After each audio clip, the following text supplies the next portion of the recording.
Still clean-shaven, looking at Artie right now? Wow. I know, that thing lasts for a couple of days, I guess. Artie went for a professional shave. Nice. Straight edge. Straight edge. Look at him. Perfect. Nice. Nice.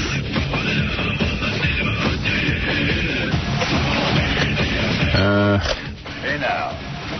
Sorry, I'm a little distracted. That shave was nice. I touched Artie's face yesterday. Yeah, a lot of people were touching him. Robin was clearly turned on. Some shave. Professional shave. That's all a guy needs. Yeah. That's nothing. I saw Artie eating oatmeal this morning. I almost fell over. What? Yeah. Something healthy? Every once in a while I get oatmeal. Benji can attest to that. I'll There's a whole thing going on. mix it up a little. It's the new healthy Artie. He's thin. Yeah, it looks good.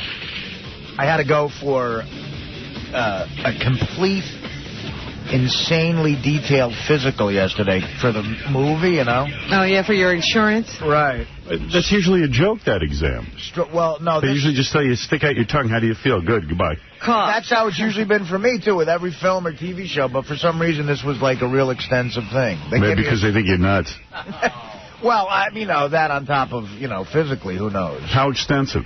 Like a stress test. Really? They hooked up, like electrodes-looking things to you. EKG they gave you. Yeah. But he means like on a treadmill or something? Not on a treadmill. Wow. No kidding. And they just, you walk first and they increase the incline and the speed, and then you do about 12 minutes on that. But the doctor said it was, completely normal. They must think you're about to, do something weird, They want to make sure you're not like a Chappelle or something. Right. Right, I don't go all Chappelle. Yeah. That's the new thing, to go Chappelle. Showbiz verb. Yeah. Don't go Chappelle on those guys. They put up a lot of money. They took a chest x-ray, and they took a stress test. It was, completely fine. Blood studies? Yeah, they took blood and urine. Who put up the money for this movie, I wonder? They're called Crush Entertainment. Oh. It's a production company. I see. Well, I did, too. I went for a CPE. Was it that extensive? Was it? No, I just did the EKG blood test and urine test. Every other thing I've done in show business has been, literally the doctor, touches your shoulder and goes, you're all right. Yeah. When I did my movie, it was guy came down to the station, said, how you feeling? I said, pretty good, and he left. Right. Yeah, but, Artie took a little tailspin. Yeah. They don't want to, the guy did he puts the tongue depressor in, that kind of stuff. Yeah, general little exam, see what's doing. I had that, too. Yeah. That seemed to go well. Do you think they did a drug screening on Artie?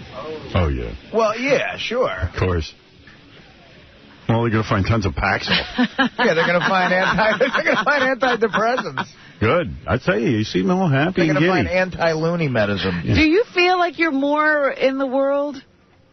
Than last week. I wasn't thinking clearly, of course. Yeah. Zippity-doo-dah, zippity-yay. Anybody was more in the world than I was. Wonderful day. But I meant in general. Are you Oh, yeah. Yeah, he looks more good. into it? I'm ready to start parades. He's eating oatmeal. Yeah, and I'm happy about it. Live. I got a big smile on my face with his oatmeal. That's some breakfast. I get through, oatmeal sounds like a good idea when I order it, then I get through, 3 bites, and I'm like, what am I doing? Really? I just love oatmeal. You do? The plainer, the better. Oh, yeah. Really? Irish oatmeal. The plainer, the better. Yeah. No milk. I don't want milk. Ruins it. Cinnamon ruins it. Cinnamon ruins it. I want to taste the oatmeal. I don't even need any fruit in it. I just like it plain. Give it to me. I'll eat it up. Love it. I could feel healthier as I'm eating it. Yeah. Could feel healthier. Swear to God. Artie gets nothing from it. But that's because he's so polluted, He doesn't feel satisfied at all. This is a guy who could just drink Jack Daniels all night. And then he feel good. Right. So, maybe I should put a little Jack Daniels in the oatmeal. Then you talk. Wow.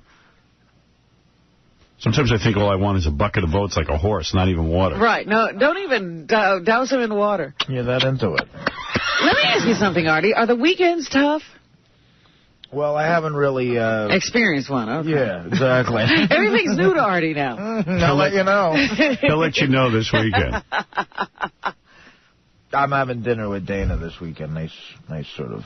You're not going to have any drinks? Romantic. That's the game plan. Wow. Where you going, Jersey? Nah, New York. I'm going to go to Manhattan. This cat loves Jersey, man. Well, that's where I'm from. I know, but I mean, you know. But what is he going to do when he sits down at the restaurant? The first thing you do is you order a Jack and Water. He's going to have a Coke or something. Oh, that's fun. I'll have a buffalo milk arugula salad. Is that crazy? I don't think so. Am I the nutty one? Drugs and alcohol, you're on the phone. Yes. Hey now. Hey now. Yo, Artie, we want you back. Drugs and alcohol, they want you back. I miss you, buddy. Yo, I'll see you this weekend. All right, bro. All right. Take care. All right.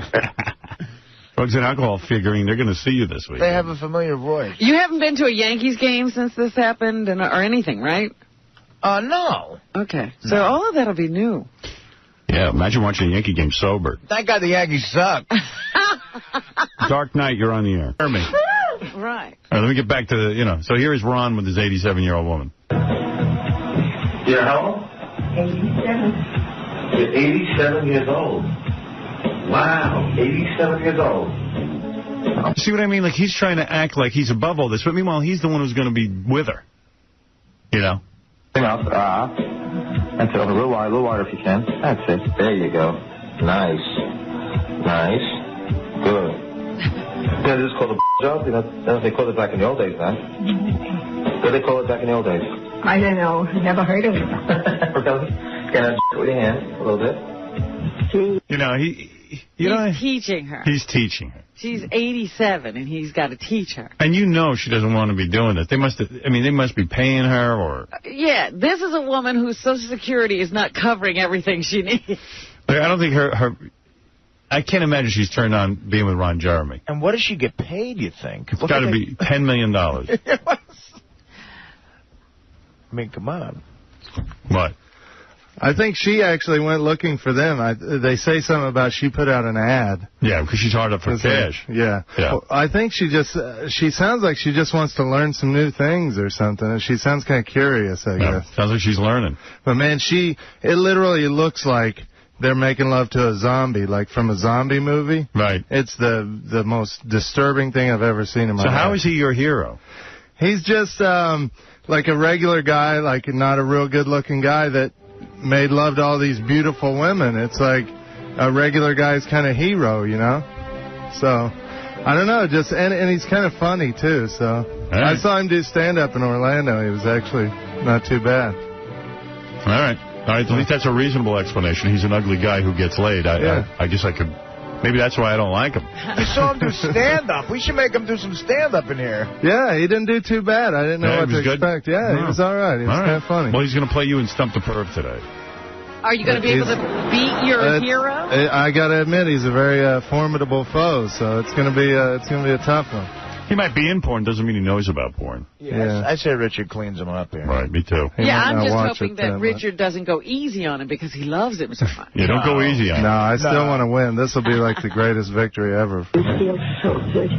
Can't hear you. Really. He's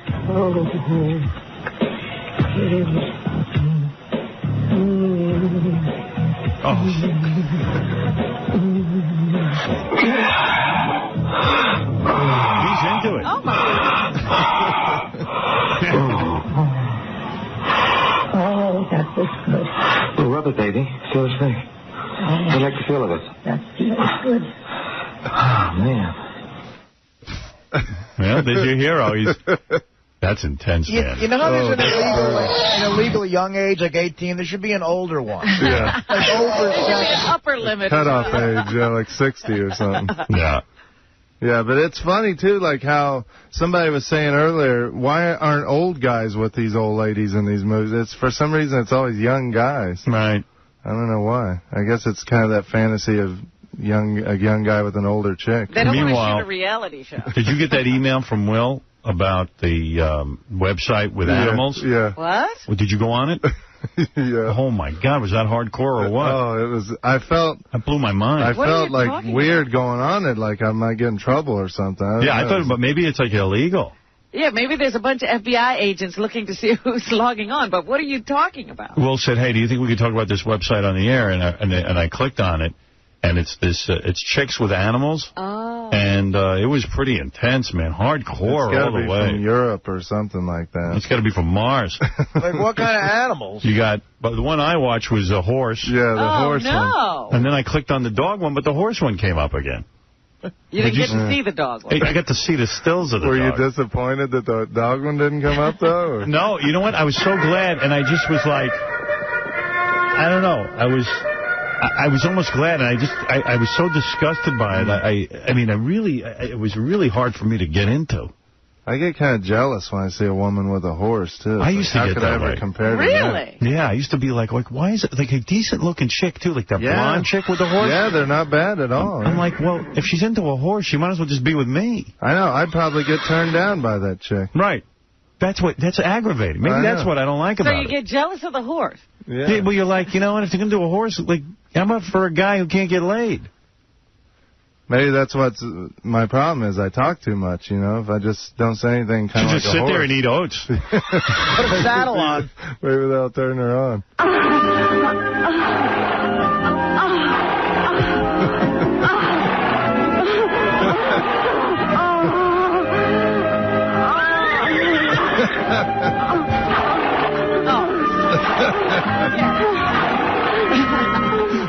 I mean, that's a joke, but the real tape is really disturbing. Man, Mr. Ed gets more than me. You know what? I tell you what. Put this in the file of stuff we got to talk to when we get to satellite. Talk about when we get to satellite, because I want to tell you, like I want to tell you some things I saw on this tape, but I know that old man Tom will be bleeping back there. Yeah. Like there's no tomorrow. There's no way to even explain to you what I saw. But it's funny, like, if I explained it to you, you would friggin' be laughing right now. Okay. Maybe we could do it kind of like... I can't wait. I can't wait any longer. They got to let me out of here. It's killing me that I know I can go somewhere and do a real broadcast. That you could actually do this. Yeah. And not even like a graphic explanation, but just like enough so you'd understand.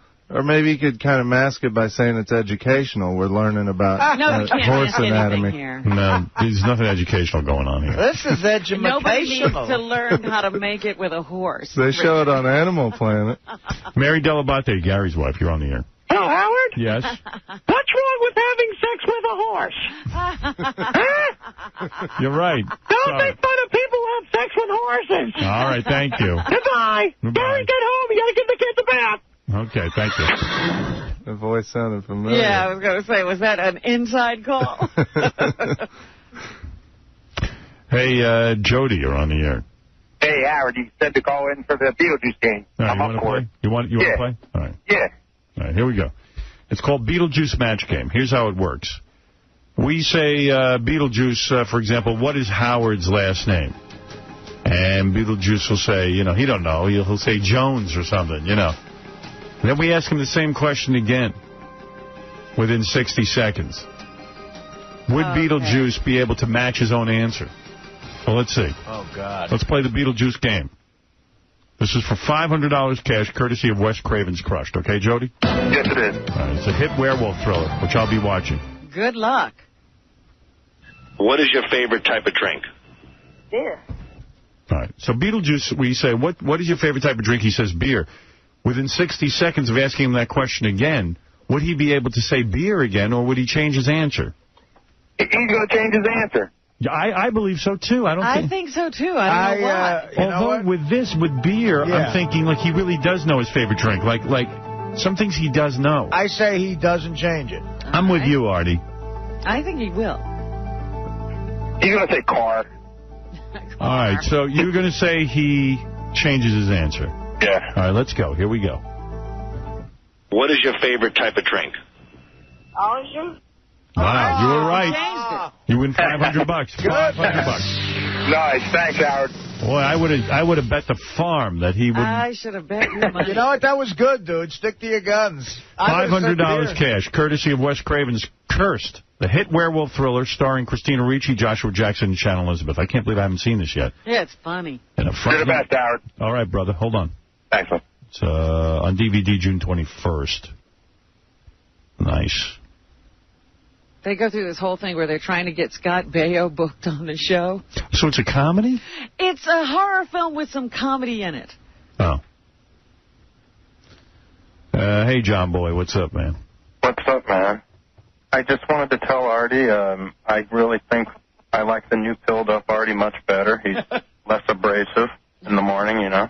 Filled up. You like medicated Artie better? Oh, much more. Whatever he's taking, whatever they're shoving down his throat, just keep it up. Thanks, John boy. Hey, no problem. So Paxil and that other drug, I guess, mixed together, Depakote, it really just helped Artie's performance. Definitely. All right, thank you. Howard. Yes. I heard something. It was awfully weird to me when Sal was talking about the booths last week, and Gary ran in to defend him. I don't know if you know that. Gary said, well, where else is the poor guy going to do it? So I kind of found out that Gary might be hitting up the booths before he goes home and does his chores.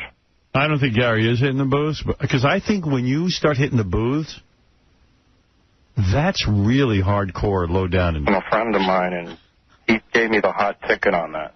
Yeah, but Gary does. I think Gary can empathize because Gary has a hard time. Gary runs downstairs into the bathroom and stands there real quick like a jackrabbit and gets business done. So he knows there's very few places. He has his own booth at home.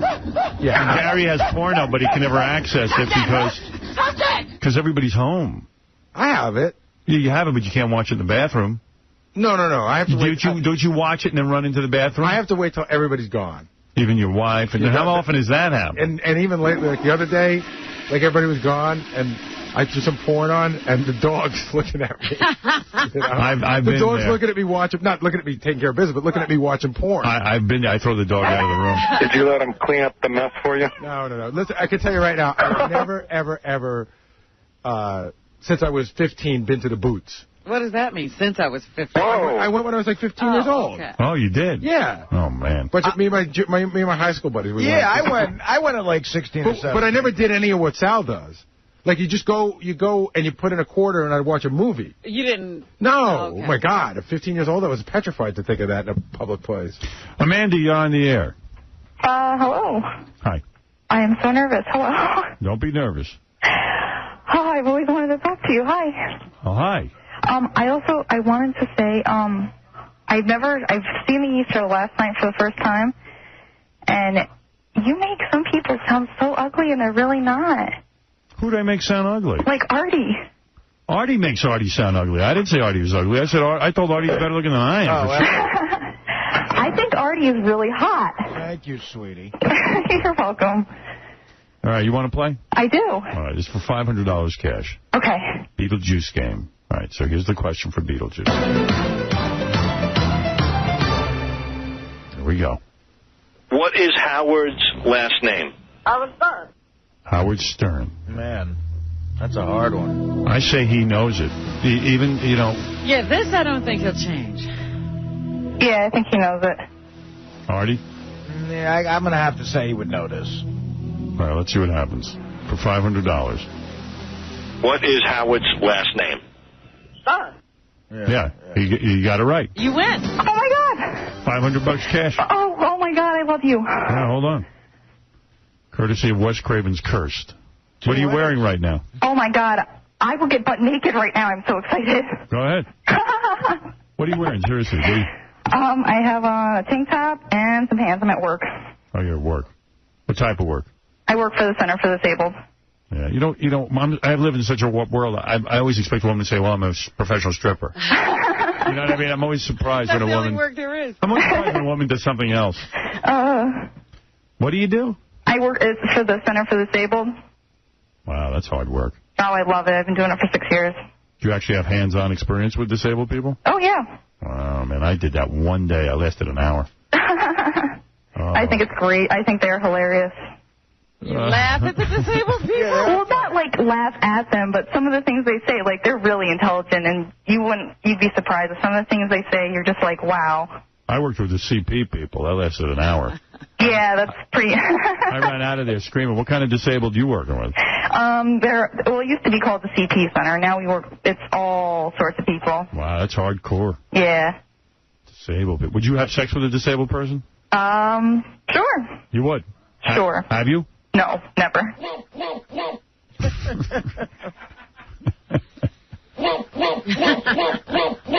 I tried working with the disabled. Now I work with the mentally ill. That's your cup of tea. Yeah, one of the guys I'm working with right now is pretty heavily medicated. Heavily medicated. This could be called the Center for the Disabled at times. You know, Howard, disabled. Yeah. That might be a great segue into, I have to tell you something about one of our employees, what he's been up to. Oh, yeah? Boy, we got some crew here, I got to tell you. What do we got going on? What's he doing?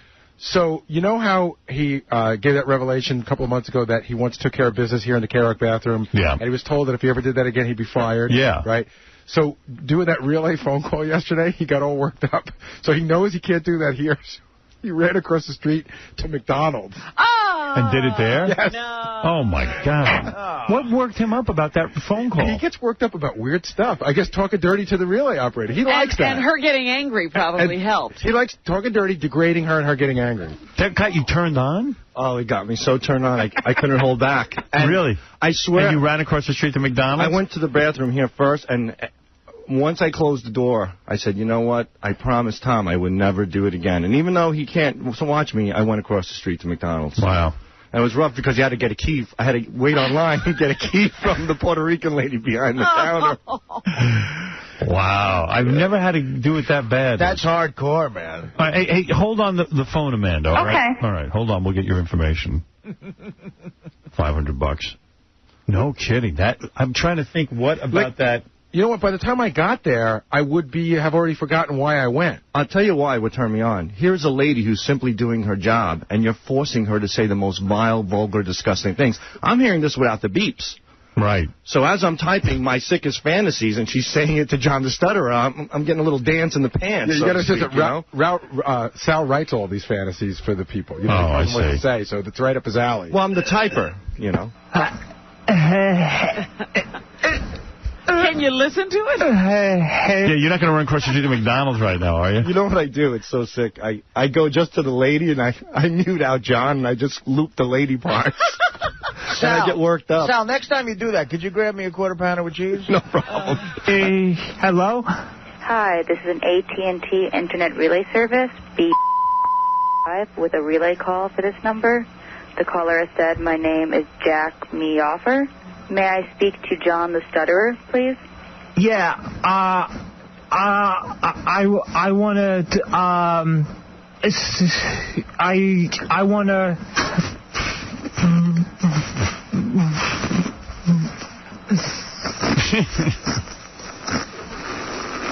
toss or salad. Hello? The caller has said, take that stuttering, flappy tongue and shove it up my dirty. I hope that you. One moment, please. 1 moment. Go ahead. I'm just picturing this guy getting aroused. Oh, I can't. The bitch on the phone is annoying me. I wish you weren't deaf, you prick.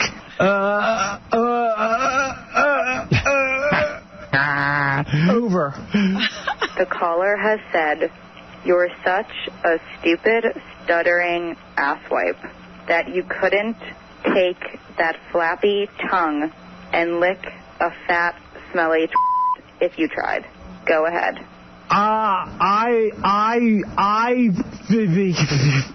That the relay operator's ass is the size of a Mack truck. What did... Excuse me. Do not put the relay operator into this. I will report this to the supervisor. Go ahead.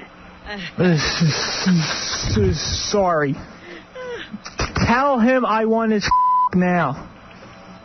I want to bend you over your computer and your stuttering ass. And as I do so, I want you to scream out, I.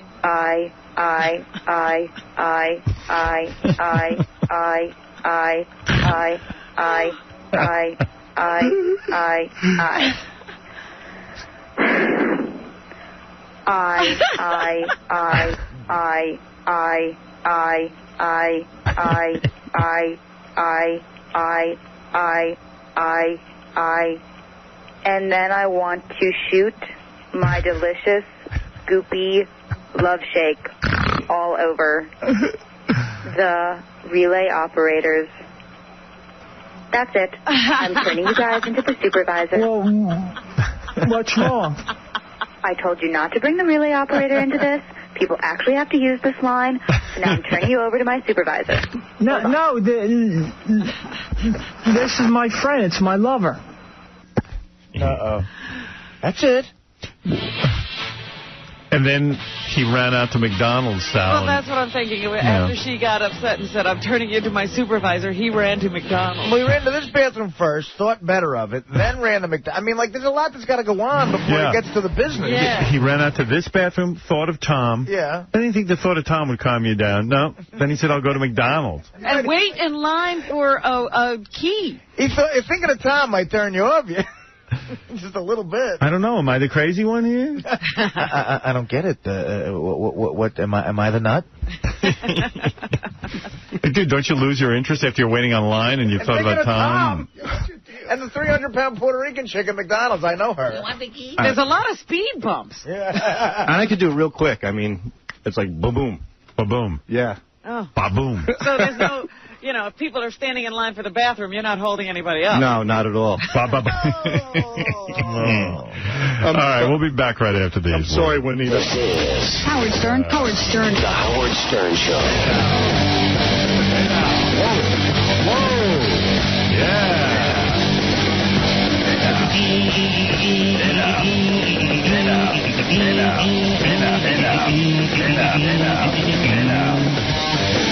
Wow. Look what's going on there.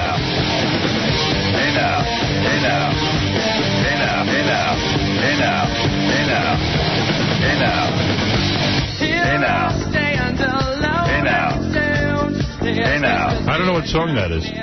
That's Vertigo Blue. Is it? I like it. I think they're good. Really? Vertigo Blue? I was going to ask Fred who It's that a song was. called Happy Depression. Get the irony?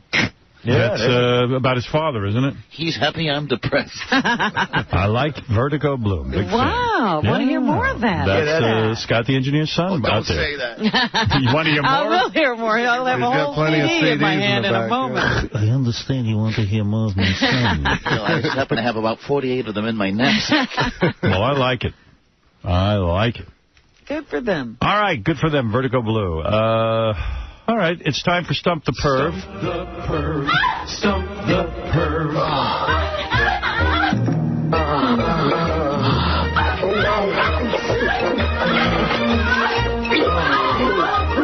Stump the Perv. $5,000 prize for Stump the Perv is provided by BOSPoker.net. There are too many online poker rooms, but only you can go on BossPoker.net. What is that? There are many online poker rooms. You mean I'll be in there by myself? I don't know. I don't even understand their slogan. There are many online poker rooms, but only on Boss. Okay. Well, you figure it out. F you. All I know is they gave us $5,000. Ron Jeremy is a porno star. He's probably the world's most famous porno star, male anyway. I can't believe he didn't want it to be Roman soldier helmeted. Yeah, you can't believe that, right? I think that plug is probably supposed to read, but there's only one boss. Oh. Yeah, but why doesn't it read that then? I don't know. Yeah. We're just guessing. Yeah, well, okay. Who's in charge of that? I don't know. I haven't seen who put up the plug. Is it handwritten or is it typed up? No, it's typed up.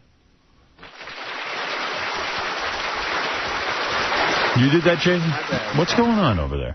It's a typo. I'm sorry, dude. Yeah, well, come on, man. Help me out. I sound like an idiot here. I go, there are many online poker rooms, but only on Boss? What is only one boss. Only one boss. But only one He boss. forgot the E on on. Oh, Jesus. I think he should get a Roman soldier helmet. I'm sorry. You're sorry? I'm sorry. For real. All right. Richard makes a point. Next time, a Roman soldier helmet for you. I'm sorry, too. Again, then. All right, come on, Jason. Get with it. What's the matter with you? Coming a whole big superstar over there, and he's forgetting what made him famous. All right. Here he is, Ron Jeremy. The Hedgehog, as he's also known. Also known as the Hedgehog. I can understand that. Hey, Ron. Ron, this is the first celebrity that we've actually had on Stump the Perv. You are the first. Well, I'm very flattered to be here. Thank you. Ron, what's going on in your career lately? Are you still... Now, according to my notes, you made $500,000 a year. That's a lot of money. I think it's a little bit exaggerated, but I've done okay. Wow. Yeah. And that's all from porno-related stuff? No, a lot of mainstream films, marketing things like hot sauce and marketing rolling papers, T-shirts. So it comes from a variety of things, not just adult movies. Marketing. Oh, I'm glad to hear that a guy can't make $500,000 in porn alone. Why did I've done well with it. I can't knock it. As one of the original guys in porn, why did you never go into forming your own porn company and maybe making movies and directing? I've directed a lot, and I've even produced. I didn't want to own my own company because it's a crazy business. You know, you have to depend on who the next president is.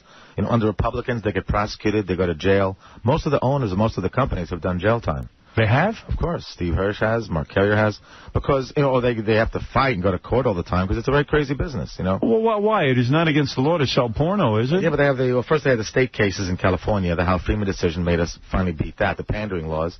They arrested me for that because I was directing a movie. They made it pandering. Oh, so you have been arrested? Yeah, for directing a movie. Just that, then we won. It was all thrown out, but then they started the federal, interstate, transportation, obscenity. And then you had to fight. They find jurisdictions down south to find the film obscene because they can't get a jurisdiction in New York, Los Angeles, Vegas, Chicago. Wow. And then, so why get involved in a business that you have to worry about going to jail all the time? I didn't know that you've actually been arrested twice for adult movies. We won, you know, but it's a headache. So I never wanted to own anything in porn because it's such a crazy business. I mean, my hats go off to the guys who have. How many hats do you have? Lots of hats. Yes, a couple of hats. So it became too dangerous to do it, and it probably cost a lot of money to defend those rights. So basically, I didn't rat on who I was working for. They paid my legal fees, and then it was all thrown out eventually. You know, now it's legal to make films in California, but even still, now they're still trying to prosecute companies. Extreme just won a case in Pennsylvania. You know, what is the goal? They find a jury down south, and they find a religious jury, a Presbyterian area like Tallahassee, Broken Arrow, Oklahoma. They try to find the film obscene, a regular normal film, and then they prosecute the company for distributing it down there. I see. So they can't get a jury in New York. Right. You know, or Chicago or Los Angeles. So it's one state, basically. There's a bunch. They tried. One company was in Mississippi, one was in Alabama. They tried me, my friend Mark. They tried to hit us in Tallahassee, Florida. Isn't porno legal, though? It is basically legal, but they could find certain jurisdictions that they could find the film obscene. You see, so it's very gray area. Like 87-year-old ladies or something like that, maybe. Well, I did that one time. You know, That's the part that loses me. I mean, when you made 87-year-old lady. When you did the 87, we played the clip earlier this morning. That's intense. I mean, we discussed it once before. Talk to me about the technical aspect of that. An 87-year-old woman. Okay, it's definitely a fetish film. Yes, it is. Yeah. And when you're approached to do that, do you question whether or not you can get aroused for an 87-year-old woman? It was a real contest. It was tough. It was tough, right? It was very tough. Yeah. But did you know that you'd be able to, or was it an experiment? It was one of those things I just figured, well, I was in the prime of it was many years ago. Right. I thought it would be something kind of goofy to do, and I knew that Anna Nicole Smith was hanging out with a guy in his 90s, I think. Well, what the heck? But not on film, of course. Right. So, I can give this a shot. You know, because I think it was a nice thing to do. Because I think when I'm 87 years old, it's a thing called karma. I want some girl in her 40s to do me. Well, is she still alive, the 87-year-old? Yes, she is. She is. I asked her in the movie, I said, Rosie, how'd you get in the business? She says, I couldn't find men my age to keep aroused. I said, Rosie, guys our age have been dead for 10 years. That's right. But I mean, you don't know if you can get aroused for an 87-year-old woman. Was she attractive to you in any way? Do you look at a certain part of her body? Really, no, you close your eyes and use your imagination. You thought of something else. Did you try and picture what she looked like in the 30s or something, maybe? Yeah, well, she was a taxi dancer before World War I. Yeah, it helped. Yeah. Was she thin at least? She was actually in great shape. Yeah. She had a great little attitude. And this sounds awfully corny, I hear the violins in the background, but I thought it'd be a nice thing to do. Just to show that you're never too old to have a good time. Right. You know, I thought it'd be a nice thing to... Yeah, and you're saying, big socially redeeming guy I'm here, but... Because you're saying that sexiness has no age limit, so you're trying to make her feel good. Was that the worst thing? Was that the worst thing you ever had to do on film? That was one of the toughest scenes I've ever had to do, and they paid me well for it, yeah. But did you? Yeah, I mean... Pose. What, did you ever do any of these animal films? No, I am Brown. That's against the law. It's got to be, right? No, of course not. There's a website, though, that I saw. I worked on a farm in England, a TV show called The Farm. Right. And that's actually, I help bottle feed little baby lambs, but no. Someone told me that in your personal life, you are the cheapest person around. Is that true? Like, you save every penny, and that you even drive a very old car. That's just not fair. That's just not fair. Is that not true? Sure, of course it is, but it's just not fair hearing it here. Is that because you believe... I want millions of people to know it. Because your mother was a physicist? My dad's a physicist, and my mother was a spy during World War II. She was in the OSS, which became the CIA in the late 40s. So the family had to be embarrassed by you going into porn, right? Well, you know, my mother used to tell my family that Ron dances to a different drummer. Right. I got my master's degree at Queens College, and I taught for about a year and a half. Then I quit. What's your master's in? Special ed. Oh, my. I got a BA in theater, BA in education, master's special ed. When we were in Los Angeles, we were talking around a couple of weeks ago, there's a whole theory on what's wrong with Beetlejuice, but a lot of terms that I couldn't understand. Well, have you studied a guy like Beetlejuice? Yes. He has, I think, my guess would be microcephalia. It's when it's the head and the size. Well, it's a long story. No, it's a peanut head. Small head, yeah. What do they call it? I used to teach microcephalia. I had kids up in the Catskills. I used to teach at a school called Crystal Run School for disturbed and aphasic and dyslexic and all that kind of stuff. Why are there so few microcephaliacs left in this world? Is it screened out by amniocentesis? I think many people are eating better foods, eating healthier. They know certain things that can cause these problems. You know. So I am basically down to the last of a breed with Beetlejuice. Should he pass away? Great. You're doing great. I'm doing good. He's great. I saw a documentary about P.T. Barnum, his first American Pinheads, they were called. Yeah, well, he had a guy who looked exactly like Beetlejuice. They called the exhibit the "What Is It?" And he used that word, the macrocephalic or whatever. Remember years ago, they used to have. They had like those P.T. Barnum things, the bodies coming out of the bodies. Yes. A little, what they call those. The term was that. There's a little, so those don't. Like a twin or something. You don't see those anymore, really, either. Like a dead twin. I think doctors can actually fix that, right as the baby's born. Well, there was one. A parasite baby, whatever. Right. There was one that just got fixed. They do still get born. The mermaid, the little... she got her legs separated. I mean, technology is getting terrific, which is really good news. So it's good you went into porn. This could have put you out of business. All these medical advances, you wouldn't have had anybody to teach. No, it's depressing. We know retarded children left, and I'd have to be out of work. You say you once did a... let me ask you about this. You did a sex scene with Tracy Lords. Was this while she was underage? Like, you didn't know she was underage? No, nobody knew. I mean, there's enough girls who are attractive who looked like they're young. I mean, I worked with her pretty much late in her career. I think she was probably 17, just about to become 18. Right. Other guys worked with her earlier. And, again, she was great to work with. She was, The best sex you ever had? She was terrific. Who was the best sex you ever had in terms of professional? I like the one you have here on your show a lot, Tabitha Stevens. You had sex with her? Oh, she says she's I've seen their movies. She's mentioned me on the show a lot. She's told you that I'm one of her favorites. And you feel that sexually...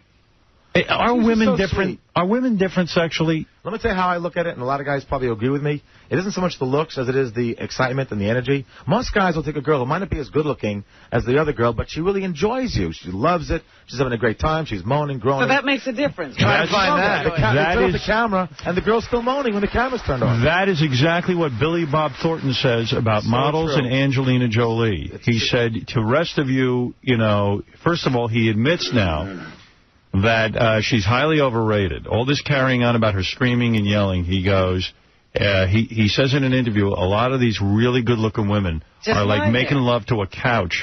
They lie there and don't do anything. And I think what he's saying is that as hot as Angelina Jolie is and as exciting as her career...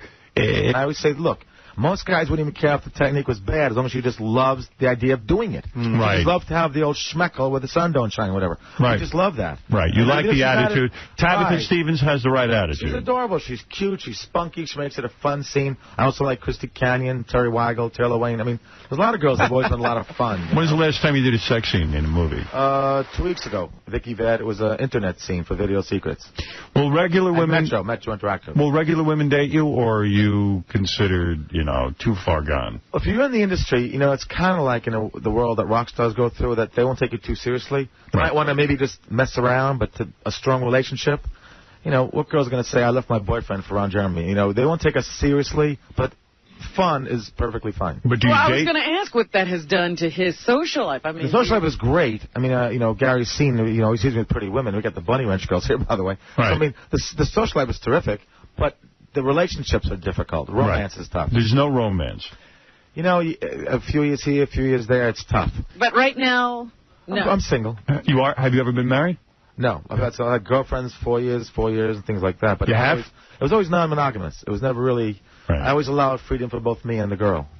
It sounds corny, and me and Gene Simmons both preached this. We were on The View, the Barbara Walters show, that you could be emotionally monogamous, not necessarily physically monogamous. I know it's not I'm in full agreement with that. It's not a concept that a lot of people want to abide by, but it seems to work for me and people in our lifestyle. You're in full agreement, but you've never practiced. I'm having a hard time practicing it. Nobody wants to go along with what I've been full agreement with. I'll try explaining that to a non-porno broad, the emotional. Well, there are swingers out there. A lot of people who are not in porn who have more of an open attitude. Or you see a lot of rock and roll stars. Like, Ken Kennison used to say that Malika would bring a girl home. Right. A lot of couples who are young and into the lifestyle. So maybe once in a while they'll try another couple or bring a girl over or something, and it's kind of the same thing. And you always hang around with big stars. You were friends with Sam Kinison, all these guys. They worship you, right? Him, yeah. Well, I've had good relationships with a lot of known people, yeah. Ever catch anything? I read that you never caught an STD doing porn. Nope. Only in your real life. When I was a school teacher, I caught one little thing once. Well, the students are supposed to be off limits. Right. Wise guy wasn't a student. Because we're all tested for everything every month. Do you think you could beat Richard Christie in Stump the Perv? I think so. You do? Yeah. You're not only a man who is in porno, but you also are aware of the titles and the people in the industry. I know the facts pretty well. Okay. Yeah? All right. Hey, can I ask a couple questions from Ron before we get started? Sure. Was he in a movie called Fatliners? Yes, and the tagline was, it's about life after death after lunch. Yeah, because how big was the woman that was in that you were with? I think it was over 300 pounds. See, the advantage of... I don't think I ever got to the actual private areas. I think I was doing a fold for half an hour. How do you get aroused? How do you get aroused? I never got to the actual scongenial area. Fat chicks, that's a tough one, right?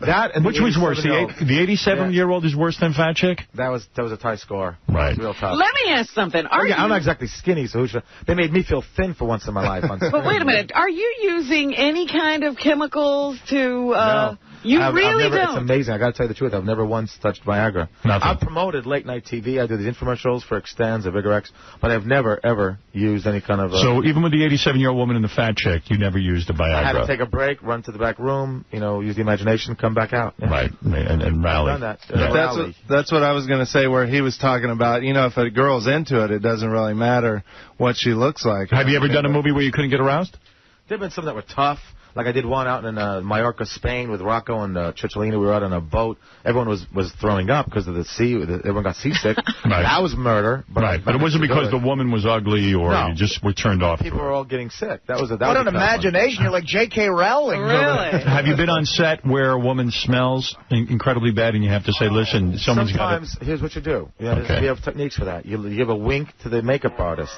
And she'll say, and then the girl takes, so that we don't have to embarrass anybody. Have you been the victim of that? You don't embarrass the girl. Did a makeup artist ever come over to you and say, hey, Ron, maybe you need to take a sitz bath? I jump in the shower before every scene. Right before every scene. Here's the idea. Before the scene, we're going to boil you. Are you guys ready to play? Now, Richard, you said one of your heroes is Ron Jeremy. After all, he's done it all in porno. This would be the ultimate test if you could beat Ron. We're playing today for $5,000. Ron could win $5,000 for Stump the Perv. It is provided by BOSpoker.net. There are many online poker rooms, but only one boss, BOSpoker.net. And the question is, can you beat this man? I hope so. I've been studying, so... All right, let's see what happens. How do you study? Well, what books do you look at there? Well, I watch a lot of movies, and I go through a lot of, there's some websites with facts on there and stuff like that. And then he develops the question, so... Did we have him write the question? No. It's tougher than I thought. No. What we're going to do is, you haven't seen the questions, obviously. Ron hasn't seen the questions. These are just general knowledge porn questions. May the best man win. Today, because the questions are rather long, I've extended the time to 90 seconds. Okay, I was going to say, last time you did have trouble getting through the questions. I did, so I extended the time to 90 seconds. Okay. Now, if you want to pass on a question, you can. Richard, go in the isolation booth right now. You'll go after Ron. Robin's going to come out.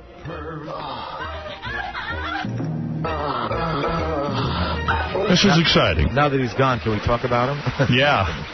What's he really like? No, I'm kidding.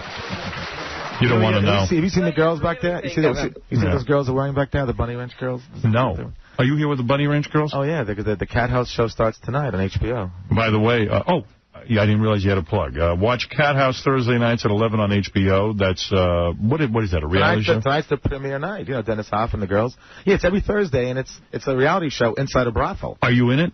I'm in a few of the episodes and some of the party scenes, you know. And how are you tied in with this? Just hanging out, because Dennis is one of my closest friends, and he invites me to the parties or anniversaries. Do you have sex with some of the whores? You know, it's never been like a business thing, but I was dating some of them, or we did some adult movies there, like one I gave Gary called Going Down to the Bunny Ranch. We've shot some movies there. I see. Some of the girls who do escort also don't mind being in porn, and some porn stars actually do the Bunny Ranch. Years ago with Heidi, so you've done them in porn?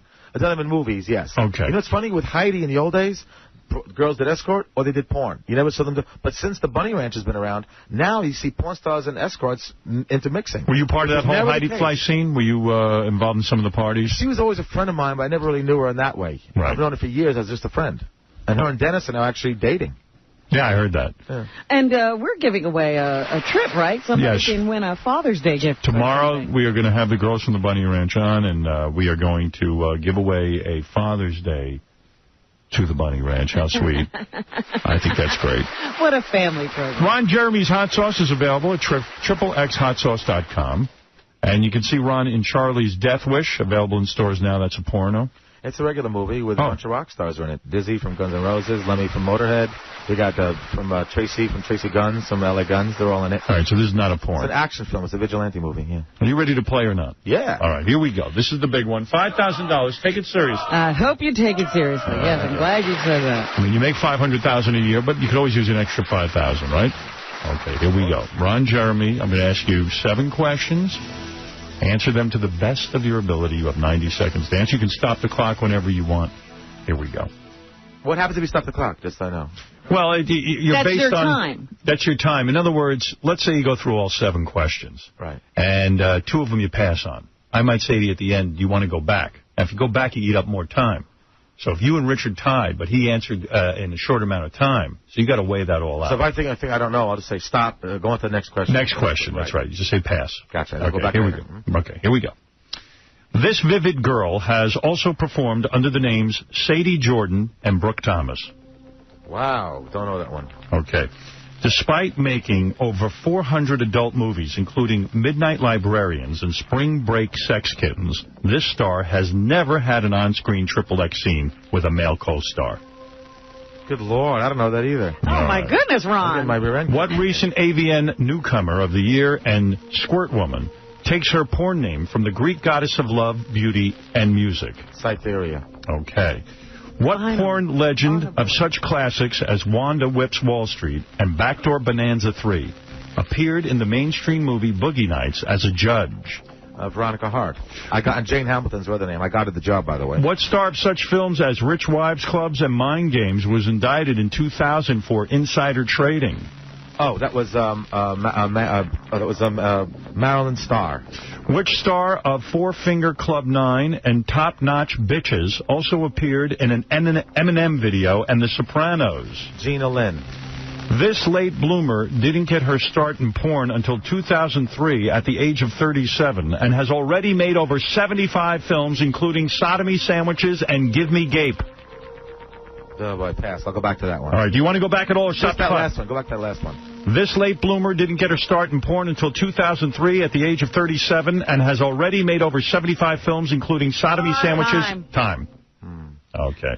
Should I throw a guess out on that one? No, you can't win. You can't get another... Gotcha. He got 4 right. You didn't do bad. Yeah, that's pretty good. Surprised. The first question about the vivid girl who has performed under the name Sadie Jordan Brooke Thomas, Tara Patrick. Oh, she's a good friend of mine. I don't know her name. That's the true story there. The second one you didn't get. Despite making over 400 adult movies, including Midnight Librarian, Spring Break Sex Kittens, this star has never had an on-screen XXX scene with a male co-star. That's Felicia. Oh, I should have gotten that one. See? You got all the other ones right, except for the last one. Which was? Vicky Vett. I was going to say Vicky Vett. See? You wouldn't have been penalized. You should just blurt it out. I just worked with her 2 weeks ago. There you go. Man. All right, well, you got 4 right. That's pretty good. These were tough questions. I mean, I don't know whether they're tough or not. I don't know anything about porn. A little bit difficult. Ron, I am going to advise you now not to let on as to how many you got right or wrong. Of course. That's a psychological advantage you have is going first. Right. All right. You know that you got 4. Took you the full 90 seconds. Sit down on the couch and put on your best poker face. Gotcha. You are his idol. Maybe you could unnerve him.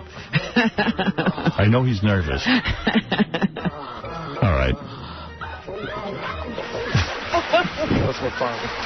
All right, Ron, here comes your challenger, Richard Christie. He has one of the largest porn collections in the country. He works for us. Every Friday night, rather than go out with real people, he likes to sit home with his computer and offer his computer a glass of wine. I'm not kidding. And he is very into porn. That's how he studies that. Could he have way too much time on his hands, perhaps? He is undefeated in this contest so far, and maybe you're the man to unseat him. I'm not going to tell you how Ron Jeremy did. Can I tell Ron real quick, too, that one of the first porn movies I ever saw was Stiff Competition. Great film. Like in 86, I think I saw. That was the last big-budget film. That film cost $250,000. It is amazing. They rented out a whole stadium to shoot that film. That was back in the old days, and they spent a lot more money.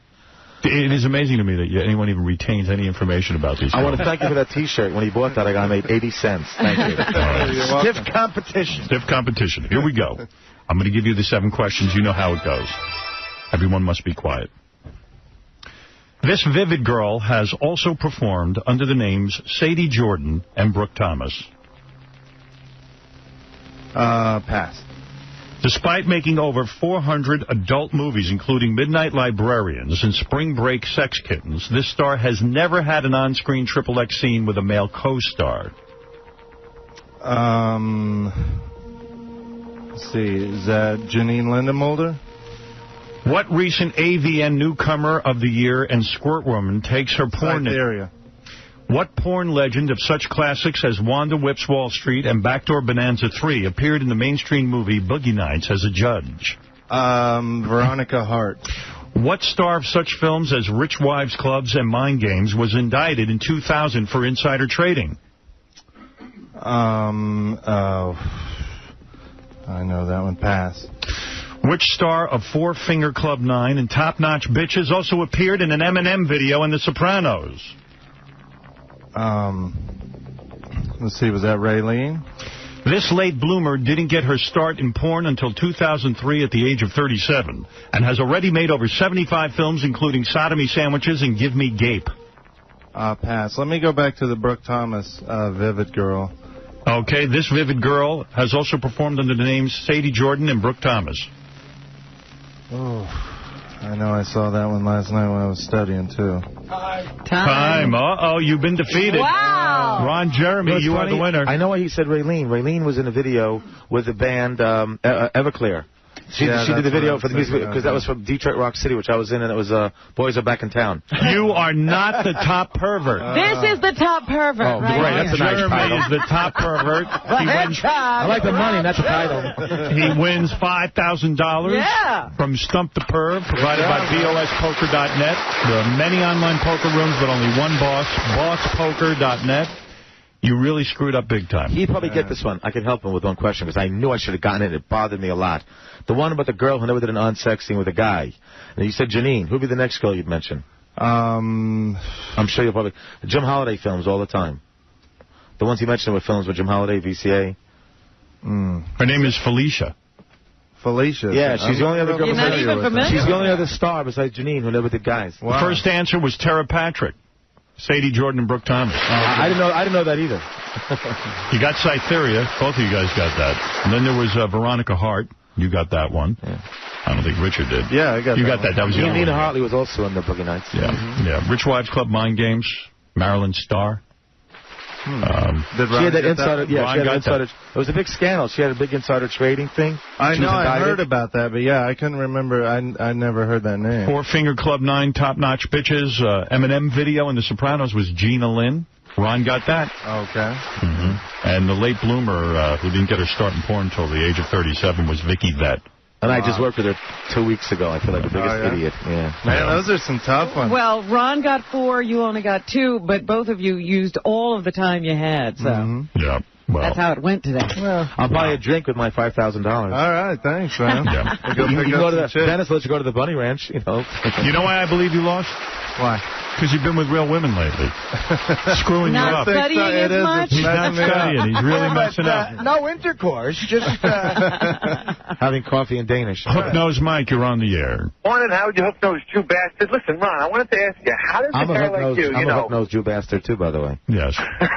How does a guy like you get into porn? You're fat, you're ugly, you're not out of shape. Thank you very much. Do you know somebody to get into something or what? Did you see me in 1978 when I was in Playgirl? Fat, I was in Playgirl 4 times. I was actually very young and thin and kind of spiffy looking, There you But I didn't start out being fat, How did you keep this going, though? I mean, I went from the guy. gym to the buffet. No, but your career has outlasted everything. Because you go in like cult, people talk about you and they put you in rock songs. I did 18 videos for MTV. That kind of helped also. I think now at this point, if you put Ron in, he's a promotable name. Oh, absolutely. But you wonder how he got to the point where people knew his name. Well, because I tried to create characters in the porn films. Even try to have sex in character. A lot of guys weren't doing all that. the stuff that Howard said he hates about you. Yeah. No, it's true. I know a lot of guys said they don't want to see personality in the guys. I don't. Be faceless, nameless, just show us your schmeckle and say goodbye. Did you ever do escorting? Has a woman ever, because of your large size, has a woman ever paid you money to have sex with her? In my dreams. Right, that doesn't happen. No. I mean, I had an offer a couple times with husbands, wanted me to mess around with their wives for money. I always felt funny because I always worry about the law. When you got into porn, though, what was your pay scale? I mean, like when you first started guys doing make a couple $100. Even today, an average guy in the beginning makes a couple $100 a scene. The girl's making at least $1,000. Right. And she has a contract, $5,000 to $10,000 for the movie. Well, what do you get now? I have a contract with Metro Interactive, so they'll simply pay me a monthly fee. I see. So I get paid by the month. I don't get paid by the scene anymore. You get paid to have sex with women on film. That's pretty wild. Hey, Ron, ever been offered to do gay porn?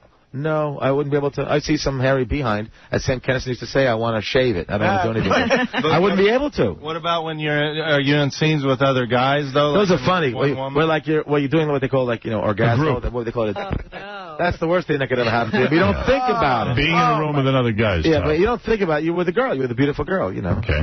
Hey, Howard, Ron has an amazing talent that involves his mouth and another part of his body. I was wondering if he would be able to show it to Howard. What he's saying is when I kiss myself where the sun don't shine. Yeah. Eddie Murphy did a routine about that on HBO. How do you do that? First, I make sure to wear a condom because I don't know where he's been. You can kiss your own buttocks? No. No, the other part. Yeah, the front, yeah. The front. Oh, right, yeah, But I give myself the wrong phone number, so I'm not going to call me anymore. I always thought that was a prosthetic in that film. No, it was me. That really was true. I kissed. The joke was, and this is actually a true story. It mentions in my documentary. I was in Boy Scout camp. When I was 15 years old, you tie up those high boots. I was also in Camp Well-Met. So are you, by the way. Oh, yeah. I could reach down. I noticed I can actually kiss it. So I called my dad on the phone. This is a true story. I said, Pop, is it normal for a guy to be able to kiss himself over there? He goes, is anybody in the room with you? No. Well, I suggest don't tell so many people you could do that. When you get to be 18, the girls will kiss it for you. Is that gay, though, to kiss yourself? As Eddie Murphy said, and this is a direct quote from Mitch. Did you do that? No. I just think it was a joke. I would. Can you still do it? That's disgusting. Very few people. It's just done as a joke. It hasn't been done for any other Very reason. few people can do that. Ron Jeremy is out promoting a bunch of things. Cat House, Thursday nights at 11 on HBO. Actually, it's a premiere night. Yeah. Premiere night where you get to see the inner workings of a whorehouse. Well, 11 o'clock tonight. Yeah. Bunny Ranch, right. And Ron Jeremy's hot sauce is available in XXXHotSauce.com. Do you sell a lot of that?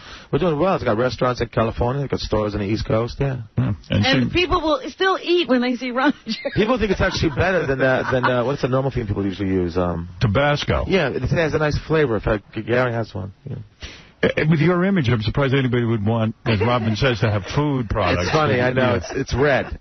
If it had any other color, I could see her point. You know? See Ron in Charlie's Death Wish, available in stores now, too. That's his film, not a porno film. Well, you go down in flames, my friend. I guess so, man. Beaten by the master. Yeah. $5,000. It's an honor, though. And thank you. You did good. Thank you. He did horribly. BOSpoker.net. Feel good, you know? Thank you. And we will be back right after these.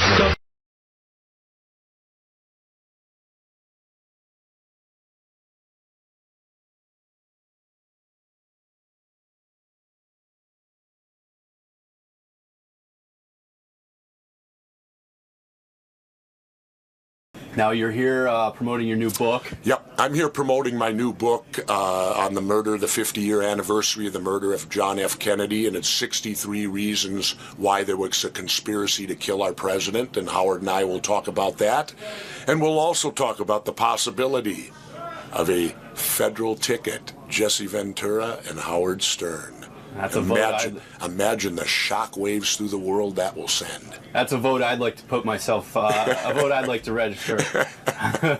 All right, Governor, we'll see you in the studio. All right, very good. The rumors are flying all over the place that Jesse Ventura, the former governor of Minnesota, and I are teaming up to run. More than a rumor, just the other night, the governor was on the air with Alex Jones where he announced that we are running for president and vice president. You're in it, and you don't even know it. No, we haven't had a full... You know, I got to ask you something, Governor. Yes, Howard, what? You're pretty serious about running for president, right? And you're serious... And honestly, you're serious about me being the vice president. Howard, I won't do it if you don't do it with me. I will be that serious. If you don't... No, there's a method to my madness. Always remember. I know. I need you. You need me to raise funds. Not just that. I need you to not have to waste money. When I ran for governor of Minnesota, I had a statewide talk radio show. Right. Well, the FCC made me come off the air, and I went 6 months without any money or employment to run for governor. You don't have to come off the air. Because I'm on satellite. We can use this show to win the election. Let's talk seriously, though. I'm dead serious. All right. So I'm going to ask you a couple of questions because we're going to have to be close if we're really doing this. Absolutely. Okay. Number one.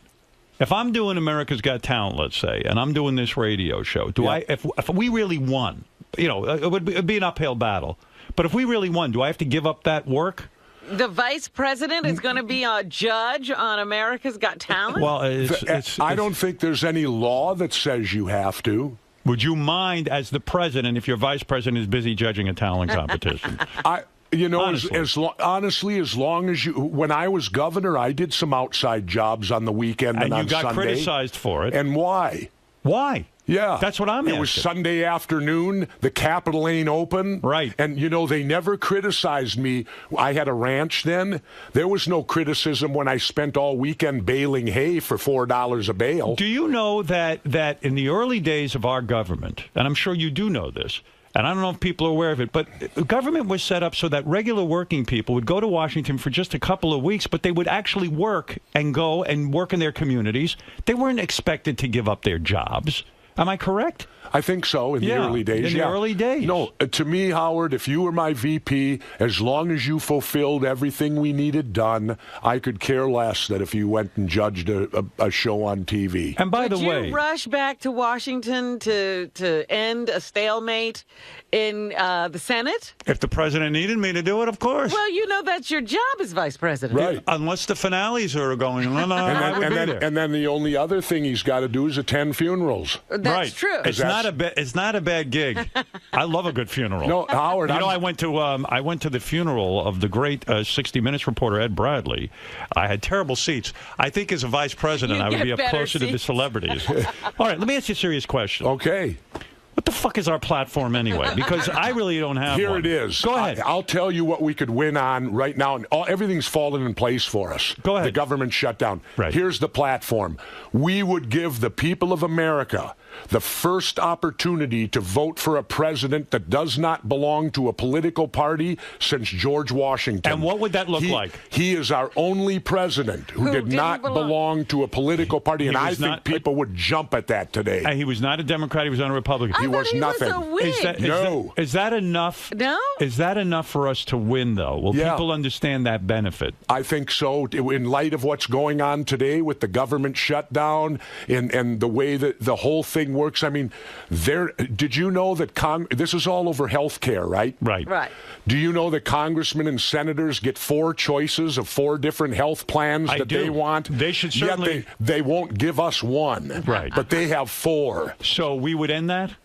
We would make all the congressmen and senators go on the health plan that the American people use? have to use, absolutely. Like that? I'm all for that. We would try to do that. Remember, the president, the Congress passes the laws. Right. You know, you can only veto them. That's true. And although you can do many things today with these executive orders, are you afraid? A whole bunch of stuff. Are you afraid that if we do get elected, that you'll have to spend a lot of time explaining stuff like that to me? Not at all. Not at all. I don't want to waste your time. You won't waste my time, Howard. Here's the way I look at it. You would grasp it much quicker than you think you would.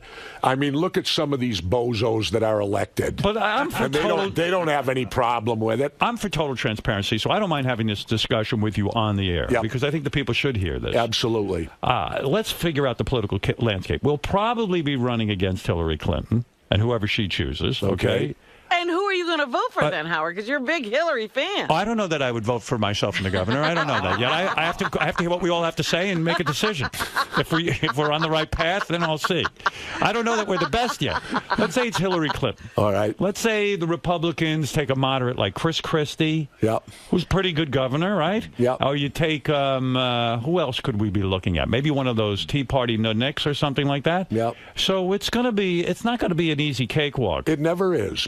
But here's the key, and I'm open about this. You don't run against the candidate. No. You run against their party. Right. Because they're controlled by their party. And people hate these parties. Exactly. They truly do. So what you do, that's what I did when I ran for governor. Right. I didn't run against my two opponents. I ran against the Democrats and the Republicans. And people have to remember, you won. That's right. You were the governor of Minnesota, a guy who was a wrestler. Well, a mayor, though. I was a mayor first. True. That's true. I had some experience. But you know, Howard, the biggest fear, we'd win. That's right. Because let me tell you something. Actually have to do the first thing I'm doing as vice president, with the president's permission, is I'm going right up to Camp David. I'm going to learn how to play golf, and I'm going to have dinner parties. Wait till you see. Our problem with that, I love golf, but you and I can't play together. No, why is that? We have to be separated because you never have the president and the vice president together. Because I'll be a heartbeat away from you. That's right. Now let's talk about this. My Jewiness could really hurt you, and I mean, look, I look like I got slapped a yarmulke. So what I'm saying is, you prepared to have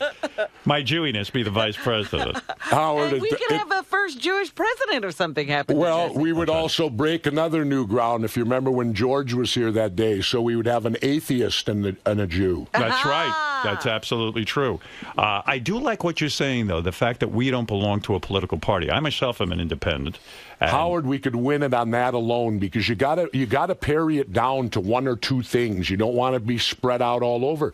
That's the message. I know we do better than Ralph Nader, I'll tell you that. Well, put it this way. Here's our other campaign slogan. We can't be any worse. Right. No. Let me explain something else here, too. Good. I need you for an insurance policy. Go ahead. They don't because if I become the president, as my book is, I'd be assassinated. Right. That means you would be. Well, I need an insurance policy. They're not going to kill me to put you in there. Who would have the balls to assassinate you? You're one of the toughest fucking guys I know. Not anymore. I'm 62. I'm old enough for Social Security now, Howard. I could have gone on this year. You look so goddamn powerful. Well, I don't know about that. You really do. You're thick, you're big, you're muscular. I mean, it's unbelievable. Let me see your ass. Huh? Let me see your ass. My ass? Yeah, I'm serious. I don't have much of one. You get older, they disappear. You got wrinkles in it? No. Take those jeans off so I can really see it. Oh, you really want to see it? Yeah, I really want to see it. What will be going on Governor, in that White House? I'll be like, Mr. President, I need to see your ass. Mr. President. I'll tell you what we could do, though, Howard. We could do it. We not even do it. We would shake it up so much. We would cause so much trouble. Imagine if we start polling over 20%. Imagine there would be panic. There would be panic. There'd be mass chaos. Are you wearing a Jimi Hendrix T-shirt? Yeah. I was just talking to Graham Nash about Jimi Hendrix, one of the greats. Oh, Jimi Hendrix belongs with Bach, Beethoven, and all the greatest musicians in history. When you were serving, when you were a Navy SEAL, I bet you part of your soundtrack was Jimi Hendrix. I actually saw Jimi 1970 San Diego concert just months before he died. Is that right? You were just in the audience, one of the fans? Yeah, Jimi Hendrix. And it must have been an amazing what was amazing, a month later, I saw Janis. Was he with the Experience at that point? No, he was. The Experience had broken up. He had the. He had that trio, the jazz thing going on. No. He was doing his real stuff. Right. He just he had Buddy Miles, I think, on drums. Right. And he had broken up the experience. Did he do the classics like Purple Haze? Oh, all of them. He did them all. Absolutely. Are you kidding? He did. It's one of the great memories I have. Oh. And then I've seen Led Zeppelin twice. I've seen him once. Okay, I saw him in 72 in San Diego and 75 in Minneapolis. I went to see Led Zeppelin. I went running out of there. It was a great show, but I had to leave. The kids were throwing M80s down. It was at Madison Square Garden, and they were throwing quarter sticks of dynamite down on people's heads. I wore an Army helmet. Well, that's in the great days of open seating. That's when it was really crazy. Of course, it was rock and roll. You don't want to get rock and roll. You don't want to get your head blown off. Yeah, you get killed. I mean, imagine I come back from war and I get my head blown off. War, you come back from a concert. No, and the good part was if you were in the military, you got discount on your tickets. Is that right? Oh, yeah. Were you in the military when you saw Jimi Hendrix? Yes. Oh, no kidding. In fact, when I saw Jimmy, I was going through SEAL training. Did they remember how people were so anti-war they started to boo the troops and things like that? Did you ever get any of that Spitting shit? on them. Well, when I was in San Diego, they used to have signs on lawns, no dogs or military. Unbelievable. You know, and because it was a Navy town, and for some reason there wasn't the love of the military back then as much. Well, it was an unpopular war, but I never felt mad at the military. I always felt... Again, it always be mad at the politicians. It's not the servicemen that caused the war. They're the unfortunate victims too. When we get into office, let's lay it on the line. Are we going to be in any foreign wars? Are we going to pull our troops? We're going to pull our troops out. We are going to follow the teachings of Major General Smedley Butler. Good. And he was Who is he, Howard? You're saying good. It's my president. I got to listen to him. He was a two-time Congressional Medal of Honor winner. He won 2 of them. A Marine. What would we do in Syria? He wrote the most anti-war book called War is a Racket. And he said that we need to pass a constitutional amendment that our troops are not allowed to go over 500 miles from our shore. Well, all they should be doing is protecting us. Protecting the homeland. The world. But don't you think, in a way, we do? I mean, whether it's... No. I would close down... So what would you do about Syria? Howard asked that. Syria? Yeah. I would do more than that. I'd get the hell out of the Middle East. Yeah, completely. We're out of Afghanistan as well, right? We're out of Saudi Arabia. Let's look at this. Okay. Anglo-Saxon America was discovered by Columbus, right? Right. Now, science at that time said the Earth was flat and you were going to fall off. Sherry Separate still says it. He was willing to risk that because what was he doing when he came here? He was trying to find another way to India to avoid the Middle East. So they hated it 500 years ago. It was awful. Impossible. He was willing to fall off the Earth, not to go through the Middle East. The Middle East is such a problematic area. Get out of there. No one's been able to solve it diplomatically or otherwise through wars. You never will. So get the fuck out. Fuck out. What do you do about Israel?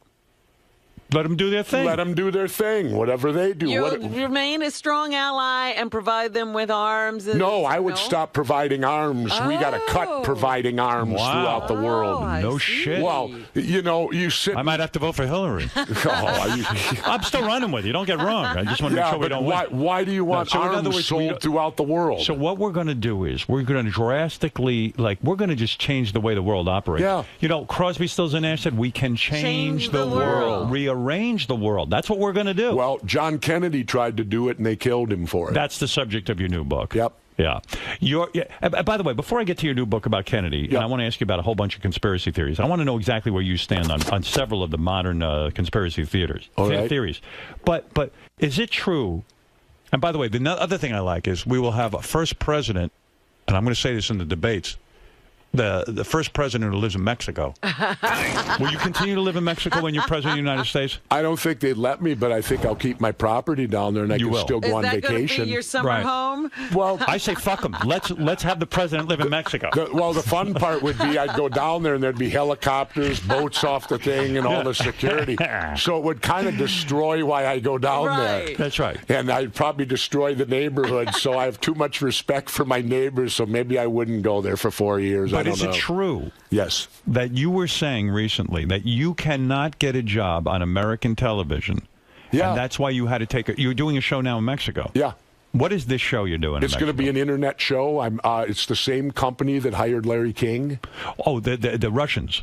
No. Well, we're going to go with Russian TV. Yeah. But gosh, you're going on the internet. They're going to kill me because I forgot the name of the company. But the one thing good about this company is it's owned. I don't think the checks will bounce because it's owned by Carlos Slim. Who's the wealthiest guy in the world, wealthiest man in the world. And so why is it that Americans will not put you on TV? You're very opinionated. You have a good look. I mean, let's face it. You were built for television. Well, because I guess that I write books like this that mainstream.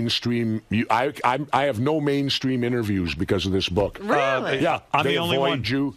Well, you and a few others. Right. That allow me on. Because you believe President Kennedy still to this day was not the victim of one shooter. No. You believe it was a conspiracy and multiple shooters. Absolutely. And you say that, first of all, that Oswald's gun was a piece of shit. You know about firearms. It's a complete piece of shit. What was the gun that he used? The Mannlicher Carcano, an Italian-made weapon. And is it your claim that if you took that weapon and went to the book depository... You couldn't make the shots. I tried to do it on my TV show. We matched everything up and didn't even have a moving target, and I couldn't even come close. Is it that the bullet is unable to go that far in that type of weapon? No, it's that the telescopic sight's like a skinny cigar. You can't even see out the thing. Plus, they said he did it in 7 seconds, and you got to work the bolt. Right. Every time you work it, you're off target, and you have to get back on. And they're saying the first shot missed, and the third was the head shot. Give me a break. Not only could I not do it, as we point out in the book, but there's a legendary figure in the Marine Corps by the name of Carlos Hathcock. And he is the top Marine Corps instructor at the Quantico Sniper School. They recreated it for him. He attempted it 10 times and couldn't do it. Could not do it. And there's no record of Lee Harvey Oswald being that great a shot. Well, the point is this, Howard. When you go in the military, as Robin will tell you, they give you batteries of tests and things because they want to channel you where they can best use you. Right. Well, Oswald wasn't 0300 infantry. They sent him to be a radar guy. He couldn't shoot. Right. Why? He became a pencil pusher. But they need those also. Mm-hmm. But he wasn't infantry. If he was a good shot, he'd have gone to the infantry. So who wanted Kennedy dead? The FBI? Many. The CIA, you say in your book. He angered... The Pentagon and the Joint Chiefs wanted to go to war in Cuba. He wouldn't go to war in Cuba. He was going to pull out of Vietnam. He was back-channel communicating with Khrushchev. They were going to end the Cold War by 1965. Who would be against that? Who would be against ending the Cold War? Kennedy went into a meeting one time with the Joint Chiefs, and when he came out, he muttered to his staff, and we call ourselves the human race. So you like Kennedy? I loved him.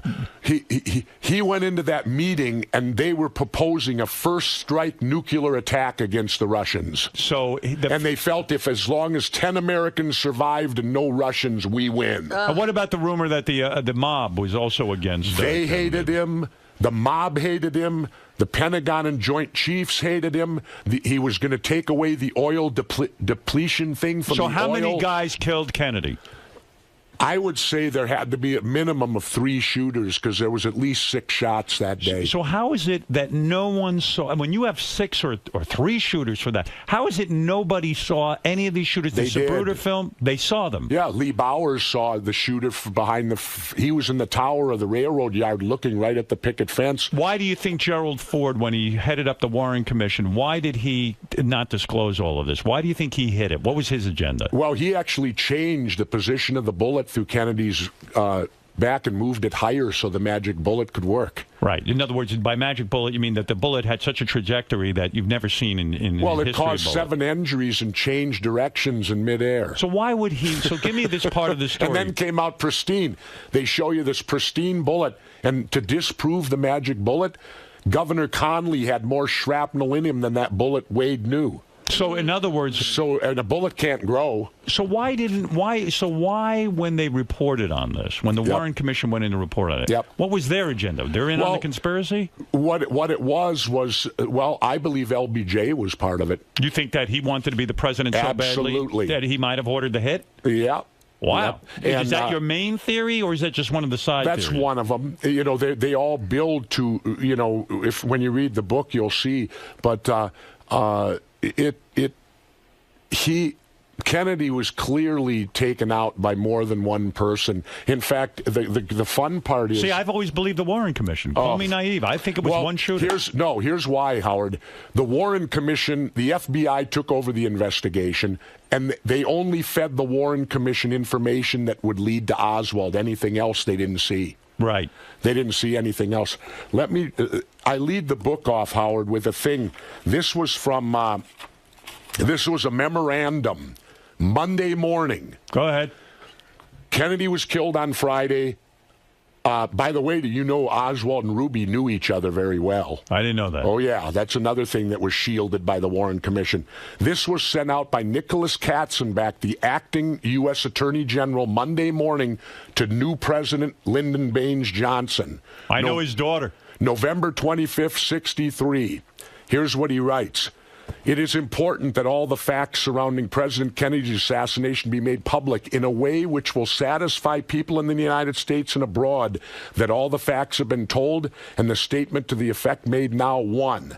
The public must be satisfied that Oswald was the assassin, that he did not have any Confederates who are still at large, and that the evidence was such that he would have been convicted at trial. Do you think there are guys somewhere? Come on. Do you think there are guys somewhere laughing that they got away with this? Yeah. You think so? Absolutely. And do you think they've ever talked to anyone about it? Yeah, we talk in the book. There's many people that have talked about it. About being in on the conspiracy. CIA guys, Morales talked about it. He said, we got that son of a bitch Kennedy when he got drunk one night. There's all sorts of information that's out there, but mainstream media... Well, like in my TV show... What do you mean you won't be booked on any mainstream television? I would think that's an interesting topic for people to talk about. Because the mainstream media is part of the cover-up. Who published this book? Skyhorse. Were they afraid, Skyhorse, to publish the book? No, because they publish all my books, and they're a small publisher that has courage. Do the books sell well? Governor, yeah, they do. All 7 of, get this, all 7 of my books have been New York Times bestsellers, right? They've never reviewed one of them. Really? The New York Times and they won't review this one. You watch. This book will never get reviewed. Why? Because it's a topic that says that a conspiracy killed John Kennedy. Do you think people are bored with the topic? Do you think they're like, who cares anymore? What's the difference? No. Why should we care? Why should you care? Yes. You should care because, in my opinion... it's not my opinion. On that day, a coup d'etat happened. Right. A change of our government, and it did not happen at the ballot box. It happened with a bullet.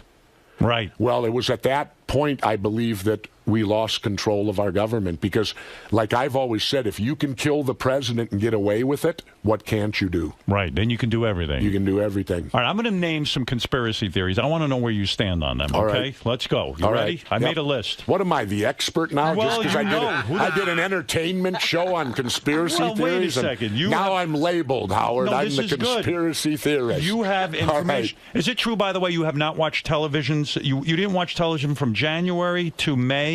Last year. Last year. Yeah. Was there a point in not watching television? Yeah, because I've lived in Mexico in the winter now for 8 years, and I told my wife, I said, we're not really living in Mexico if we're watching United States TV every night. You want to immerse yourself in Mexican... and so I thought, so we shut the TV off, and I did not watch television from January till May. Now, I did watch a few movies. We'd put DVDs in. What did you watch? Oh, all the movies that I love. Yeah. Full Metal Jacket. Yes. Stanley Kubrick. You love anything to do with military and war? No, not necessarily. Yeah. American Graffiti. I love that film. Did you see the Iron Man films? Nope. What? Nope. No? Haven't seen one of them. Shocked. Don't you think you should be in the... Trading Places with Eddie Murphy. Fabulous movie. And what about the one Coming to America? Private Parts with Howard Stern. Is that when you first realized I should be your vice president, when you saw Private Parts? When I saw you give a woman an orgasm over the radio, that qualified you. Thank you. Thank you. Finally, somebody appreciates my genius. Okay. Obama isn't a United States citizen. Where do we stand on that? I don't know. He's a United States citizen, in my opinion. And in fact, the birther thing is a red herring. What they want you because I believe Obama was part of the CIA in his early life. Look at his jobs.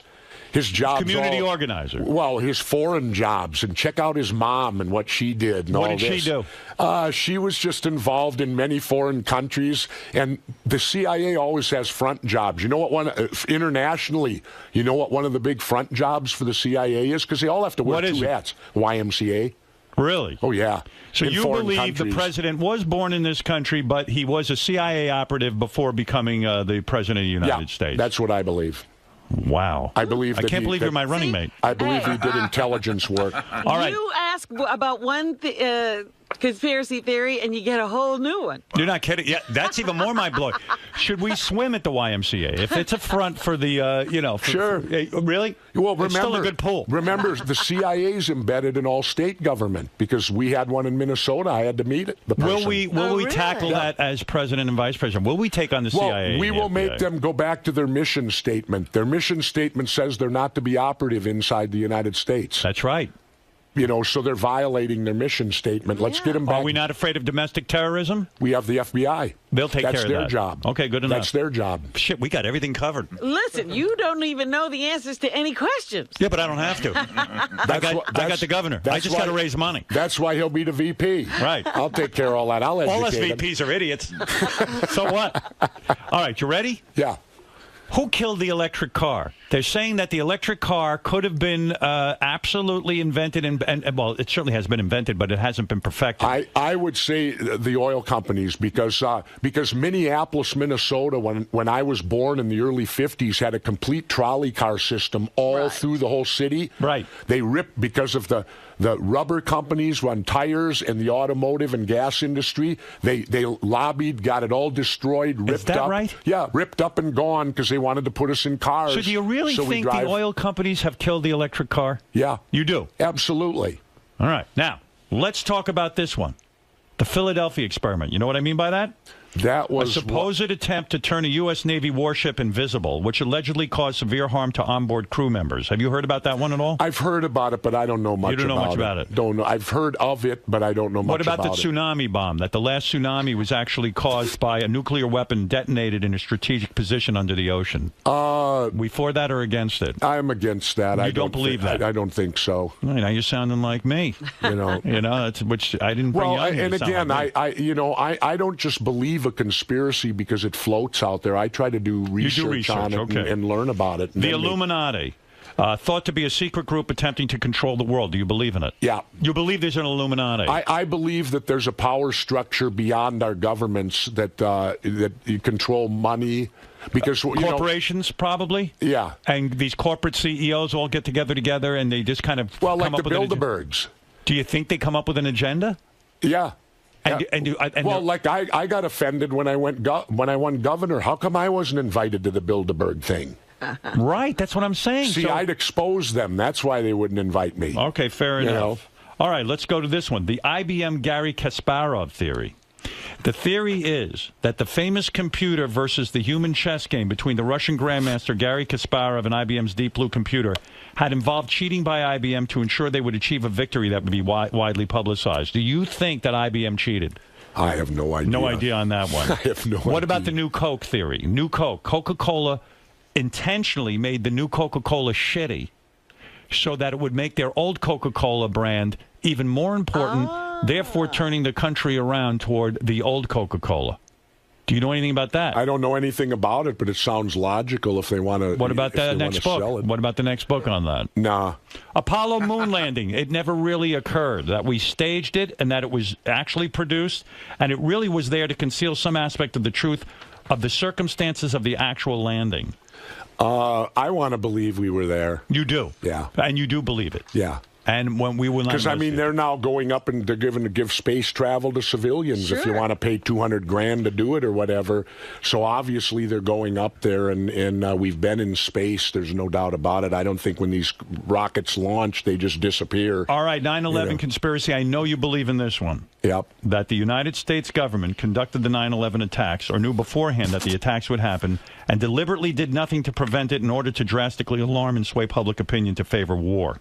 I agree with that. It's a false flag operation. You've always said that when the World Trade Center went down, it didn't go down in the way that a building would go down if it was hit by planes. Well, not only that, Howard, but if you look at the when they took the King Dome down in Seattle with controlled demolition, yes, the debris on the ground was 12.5% the original height in debris. The World Trade Center, when they went down, there was only 2% of the original height on the ground. Where did it go? Right. So, where did it go? It all turned to dust. But, clarify for me again. The planes that we actually filmed and saw going into the building, that really happened. Sure. But that wasn't enough to take down the building. No. Not in my opinion, because jet fuel is like kerosene. It doesn't burn hot. How would it burn hot enough? Those fires, the smoke was getting darker and darker, which means the fires were cooling. You know why it does sound crazy to people? Think about what you're saying. You would have to get a bunch of crazy terrorists to drive their planes in, and at the same time... Not necessarily. Because since the mid-'80s, we've been able to control 757s like a video. They can fly them without pilots. You think that there wasn't even terrorists on those planes? No, they could have been on there, sure. But who knows who was directing the mastermind? Could have been the Illuminati. So what about going after Osama bin Laden and bringing him down? Did he have anything to do with it? Bin Laden initially denied anything. He said he wasn't mad that it happened, but he said he didn't have nothing to do with it. And, well, let's look at the government's conspiracy theory on 9/11. Here's what they sold us. They said 19 Islamic radicals armed with box cutters defeated our multi-billion-dollar air defense system, all while conspiring with a bearded guy in a cave in Afghanistan. Does sound pretty crazy. What about this conspiracy Well, that's what theory? they sold us. Right. And that's what we accepted. And where did they get the box cutters from? I mean, how do they know they had box cutters? They all died. What about this theory? Where did this come from? The box cutters. Was that determined? Mr. President, what about this one? There must have been some Was there no communication with the plane? I mean, people were making phone calls and talking about... No, you couldn't, because at that time cell phones were linear. They weren't horizontal. You couldn't call No one from could a call plane. from a plane. You couldn't call from a plane. But they have... They can morph voices. I showed that on my show. Oh, that's what you're saying. What about this theory? Probably the most controversial of all. Adolf Hitler was actually a mutation through mating between a human and a shark. Where do we stand on that? Governor, Mr. President. I hate to insult the sharks. Right. And that's... By the way, Howard, I got to tell you what I did this spring in Mexico. You're done with all these conspiracy theories? Yes. Theories, rather? Yeah. They're all a bunch of shit, huh? Yeah. Even you won't buy into this. No, you know what I got to do this spring? I went to a small lagoon, 400 miles from my house, 100 miles off the road, went out with Mexican guides in a small boat. You're out of your mind. Wait. You're going to be the next president. And I physically touched gray whales in the wild. They come up to you. Wow. Isn't that dangerous? They come up. I didn't feel it was dangerous at all. But can a whale, because of its size, accidentally tip over a boat? Sure, but they're too intelligent. They're unbelievable, Howard. I stuck my hands in their mouth in the wild. They're actually gentle, right? Whales. Yes. Yeah. And a mother whale brought her calf up. She would actually get underneath and lift the calf up so we could touch it more. Oh, wow. What do you think of these guys that go and kill the whales for their blubber? And I'd like to tell you what I think of them. What do you think about people who club baby seals? I'd like to club them. Right. Oh, I can't wait till we win. No, but Howard, we're going to start clubbing people. Oh, Howard, fuck yeah, we are. Howard, see, if you...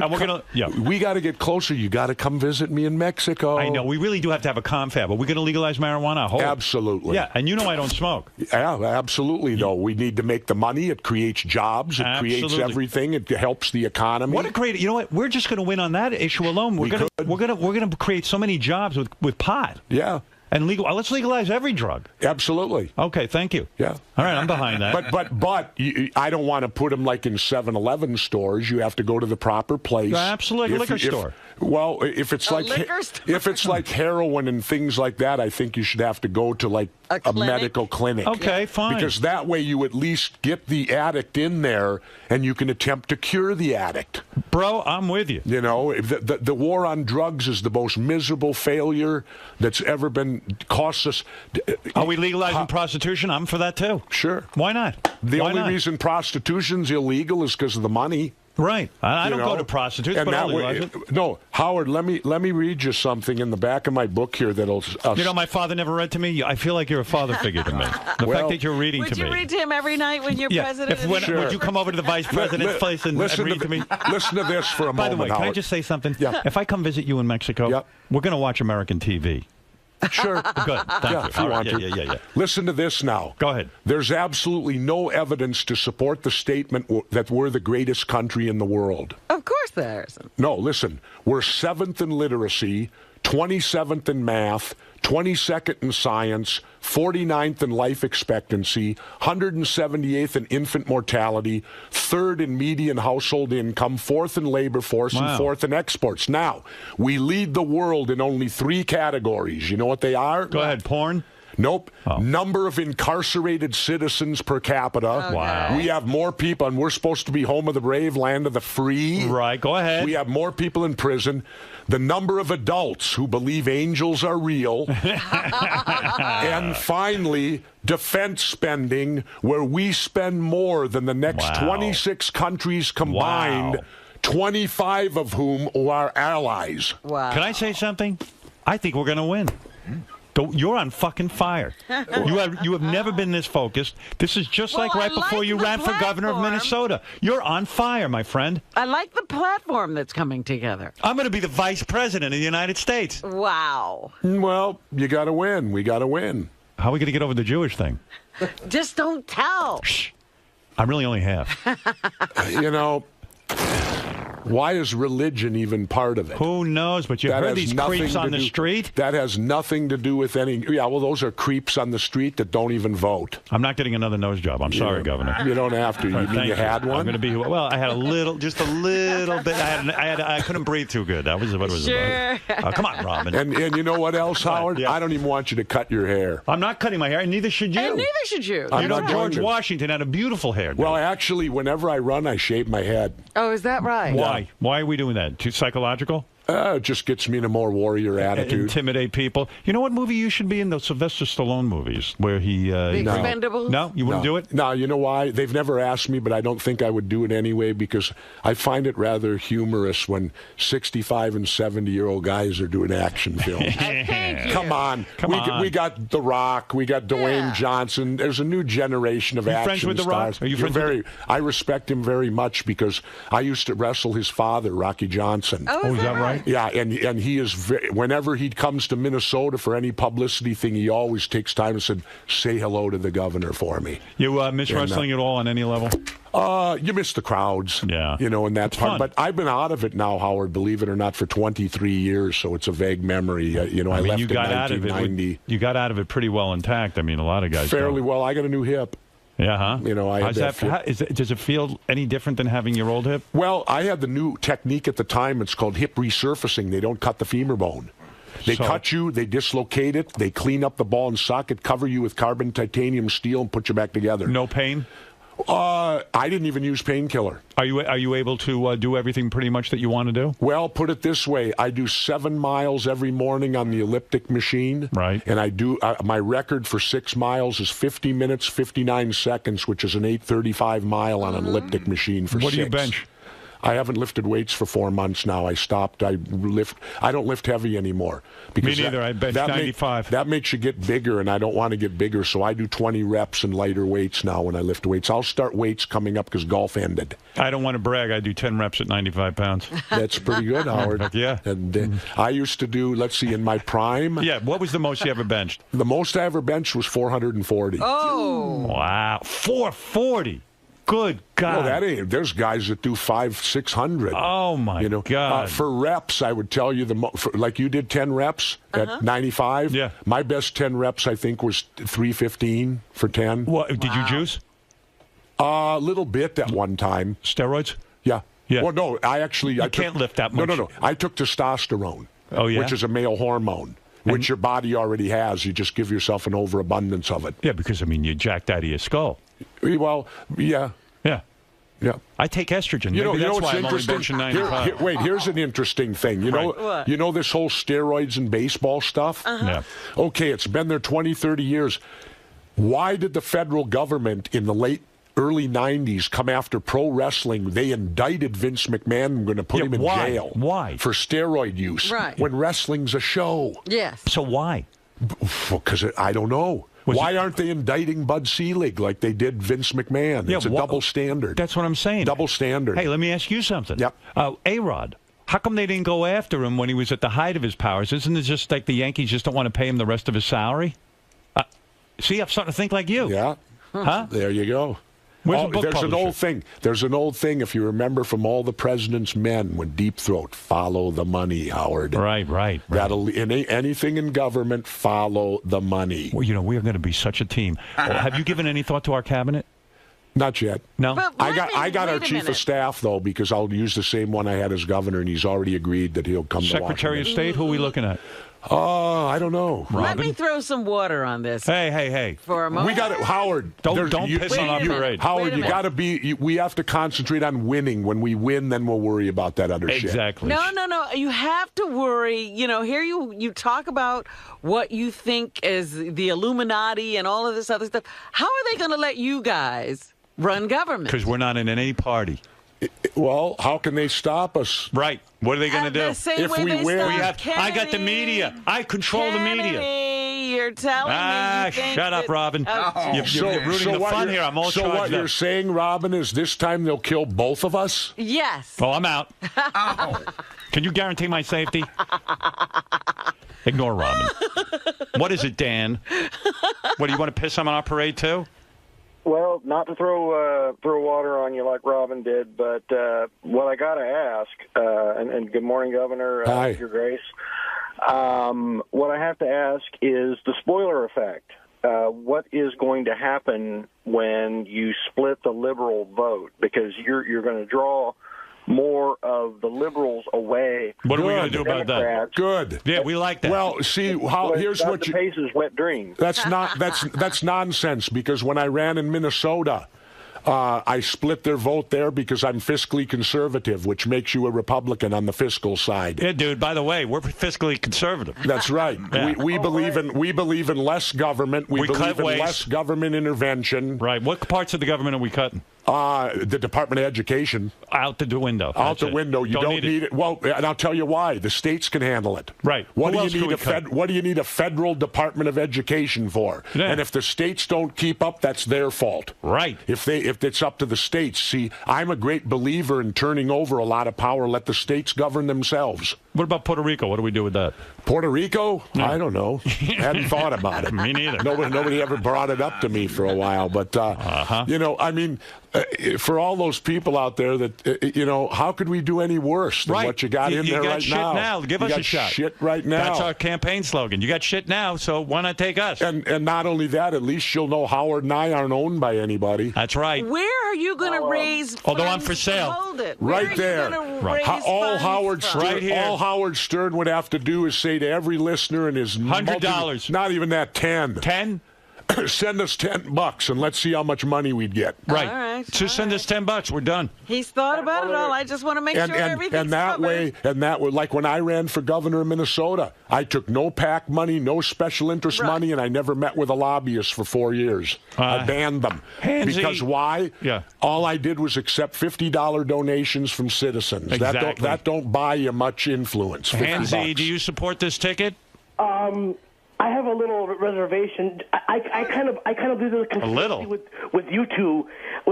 See, I believe there's an Illuminati, but I believe there's a good side and there's an evil side, and I already believe that you guys are protected. Nothing's going to happen to you guys. You guys are the leaders of your own secret society. You see, exactly. Well, if that's true, where the hell are they been? I haven't seen any society around me. Nobody follows me around. By the way, I know Hansy. He looks like if I took you, hit you in the head with the bat 900 times, that's what Hansy looks like. Just imagine that. All right. All right, Hansy, thank you for the call. Yo, hold on. What? Oh, there he is. There's Hansy. I'll talk to you afterwards, so put me back on hold. All right, I'll talk to you after the governor leaves. Okay. He's not going to put up with your bullshit. This guy's out of his mind. Listen, Governor, we could talk all day. Yeah. I love that we're running. I love that we're going to... Well, Howard, I gave you my phone number and you never called. Well, listen, what are you, a chick? You're nagging me. We got to talk. We do have to talk. Yep. You know what it is? I'm having a hard time deciding. Jesse Ventura's book, They Killed Our President, 63 Reasons to Believe There Was a Conspiracy to Assassinate JFK, is in stores now. Consider yourself lucky to have this book in the stores. A lot of people are trying to prevent this book from actually seeing the light of day. Yeah. Future President Jesse Ventura will be signing copies of his book at the Bookends in Ridgewood, New Jersey. Doesn't that song bring a chill to you? Huh? Are we going to have a party? It makes my wife cringe. Oh, she's got to calm down. She just cringes because I always sing it to her when I get it in my head. She cringes from it. But I will, Howard. Here's one thing we will do. Go ahead. Just like when I won governor, you have an inauguration ball. Absolutely. Well, they had you put black ties on and you listen to Glenn Miller. Right. This is the shirt I wore to my inauguration. The Hendrix shirt. Yep, and we had rock and roll. Thank you. We had Kid Johnny Lang. We had Warren Zevon. Wow. Do you know who wanted to come? I spoke to them on the phone. They apologized 3 times because they were pre-booked but wanted to be there. Who? Steven Tyler and Aerosmith. Wow. They all wanted to come. So if we win, it makes sense. our inauguration will be rock and roll. We baby. are a rock and roll generation. That's right. Well, how come no one plays rock and roll at these things? Because it's they become their parents. So do you think you guys can get into the debates? Oh, sure. Well, there would have to be a demand for it because you can't win without debating. Just in case in point, when I ran for governor of Minnesota at the primary, I was polling 10%. I was allowed in the debates, and 7 weeks later, I won the election with 37. You know, when I ran for governor, I was polling 21% when I dropped out. Huge. And I was just at the beginning. Yep. All right. That's huge. That's what I'm saying. We could take this thing. Let's do it. President Jesse Ventura and Vice President Howard Stern. It's got a ring to it. You know, now I'm thinking about it. I should probably be the president and let Jesse Ventura be the vice president. No, you do the heavy thinking. You could 4 years later or 8 years later. Yeah, when I'm done, you can have it. Yeah. I'll do 4 and you do the next 4. No. You do 8. I'm fine with that. Oh, no. I only do 4. I only did 4 as governor and 4 as mayor. Do whatever you want. You got no problem from me. All right. Just leave me alone. For additional signings, go to Facebook.com/official Jesse Ventura. The book is called They Killed Our President, 63 Reasons to Believe There Was a Conspiracy to Assassinate JFK. It's in stores now, and that's that. And you got to read this. Maybe you'll learn something. Well, I have one final question. Sure. Because... About the candidacy? Yeah. Oh, go ahead. Every time a president is elected, I imagine that there's some meeting that goes on. Oh, yeah. Let me answer this. See, there are presidents, and there are vice presidents, and there are... You know, when I was a little kid, my father asked me this. Did you ever hear this tape? I'm in a recording studio with my dad, and he asked me... My father would ask me political questions. I was like 6, and I didn't know what I was saying. Then he told me I was a moron because I didn't... Howard, I'd like to ask you a question.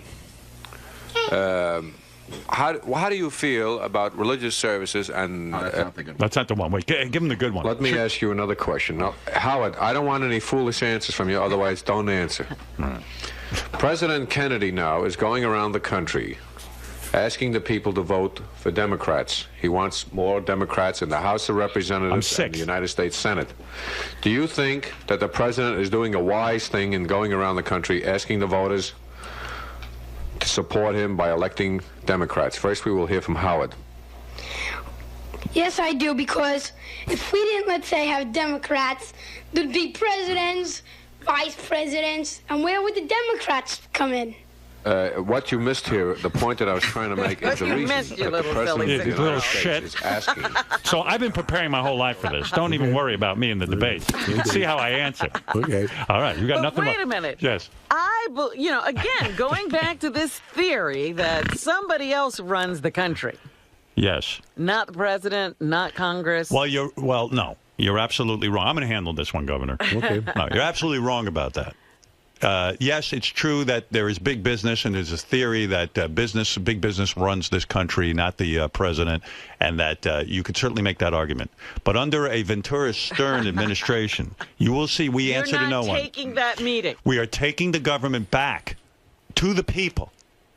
We are taking it away from the corporations. Do whatever you want to do. That's right. You're not going to kowtow. We will not kowtow. Power. And we won't and nor have will we to. bow to people. We won't have to because we won't accept their bribes. That's right. All right. If you don't accept their money, like I said, when I won governor, not even oil money. The first thing that I told my staff was that no lobbyists. I said they didn't elect me, and so I never met with a lobbyist in 4 years. They were panicked. All right. You know. What do you need to meet with a lobbyist for? Fair enough. All they're there to do is to bribe you, and I'm not bribable. I'm not hearing anything I'm against. All right. I'm for you. I just wanted to make sure because it seems to me that some chilling things are told to people as soon as they get into office. Well, Robin, and their whole agenda changes. I guess Howard and I will have to find that out when and if we win. No, you'll find that out, and I'll just be along for the ride. Well, you'll be sitting in there with me. You're goddamn right I will be. You know, and when I'm not a Camp The David. United States should remain in the United Nations as a member of the United Nations. Howard?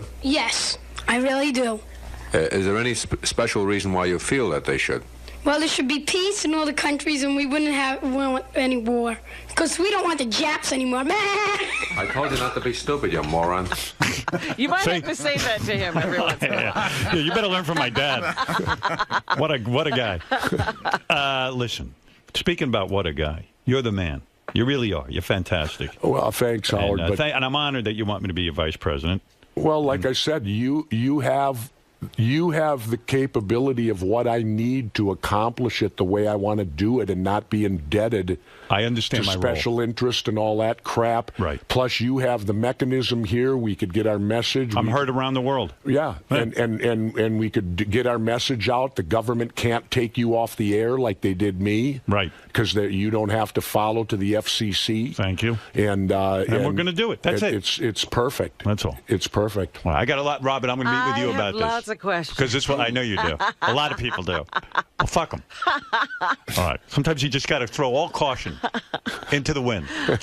All right. What is your foreign policy aside from we're not policing the world anymore? Oh, come on. Stop it already. Well, I would also You don't have to this. answer. No, I'll answer. Right. We're going to cut out all foreign aid. Oh, wow. There you go. Because this country's so far in debt, how can we give anyone else money? We're going to eliminate all of that. All of that's gone. Oh, yes. All of that's gone. Right. We're going to, because foreign aid, it's simplified. It's like you're losing your home, you're behind on your car payments, but we're going to give this guy some money. But your cousin Bob calls and wants to borrow $500 from you. Tell him no. You tell him no. Thank you. We don't have the money. Good. Let somebody else we got to pony pay up. our bills. Let somebody else do it. Can't fucking wait to get this thing going, man. No foreign aid.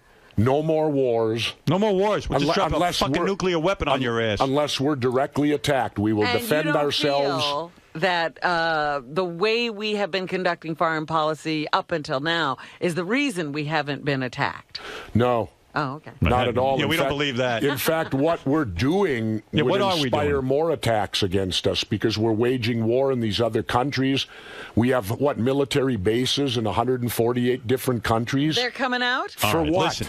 For what? Governor, listen to me. You don't have to answer our questions. I got to go to commercial. NATO? I got to go to commercial. NATO. We don't even acknowledge it. All right. Listen to me. And you go to the YMCA with those Illuminatis. All right. And thank you. Thank you, Howard. Always a pleasure. A pleasure. And we will be back right after these words. Mr. Governor? Yeah. I know you mentioned Howard's the perfect running mate because of his lack of special interest ties and, some of the other ways you can get around. He can still broadcast. But as a person, what about Howard's character appeals to you as a running mate? Because I think Howard's an honest person. And I think that's extremely important. I believe I can look Howard in the eye, and when Howard says something to me, he's telling me the truth. And that's hugely important, and I hope that would never change. Now, you guys joked around a lot about the possibility of a Ventura-Stern ticket. Yeah. What do you think, if you had to, put it in a numerical odds? Oh, the odds are certainly high that we, because the thing we truly have to overcome is the seriousness if we did do it. You have to show the people you're dead serious about it. But I know what that's like already, coming from the world of pro wrestling and being a governor and a mayor. is that, you know, the minute you start seriously talking issues, and I'm being serious now, and doing those things, you'll find you can win the public over. And I believe the public really is striving for honesty today in their elected officials, which they don't have. One of the things that concerns me is the fact that I believe in today's world, to be the president, you have to be a great liar. And I'm not that. You know, that would be difficult for me to stand on national TV and lie to the entire country about something. And I would hope and believe that it would never happen, that I'd always tell the truth. And let the chips fall where they may. And, you know, Howard provides for me the mechanism that I would need to do this, and do it in the style that I want to do it, if not prostituting myself for the money. And that's important to me, is to not be caught up in all that money-making garbage that where people with money own the president and you owe them favors.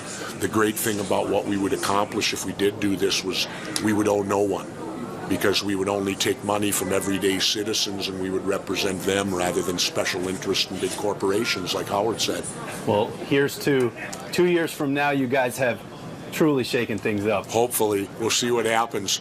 The only thing I'll finish with is it's all up to Howard, you know, because I can't do it without him. And if he won't do it, then I won't do it, because I'm not going to just bark up the tree and fall victim like every other politician out there and become one of them. That's what I don't want to become, and I won't become that.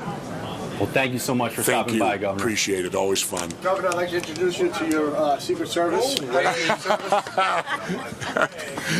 What's wrong with him?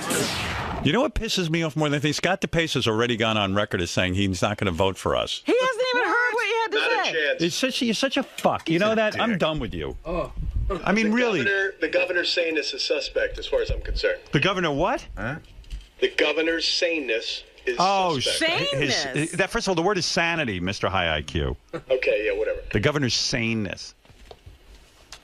That rhymes with anus. I can't vote for him. The governor's saneness is in question. Maybe you shouldn't be able to vote. I think if you use the word saneness, I say you can't vote. Yeah, they used to put tests in like that, and you would have failed, Scott. You know what, Scott? I wouldn't even care what your politics is. Just because you're my friend, I would vote for you. And for you not to vote for me is ridiculous. I'd like to vote for you, just not him. Well, we go together. Sorry, can't do it then. What are you doing over there? I'm doing this. You don't like it? No. Anybody else like this? Does anybody find this distracting?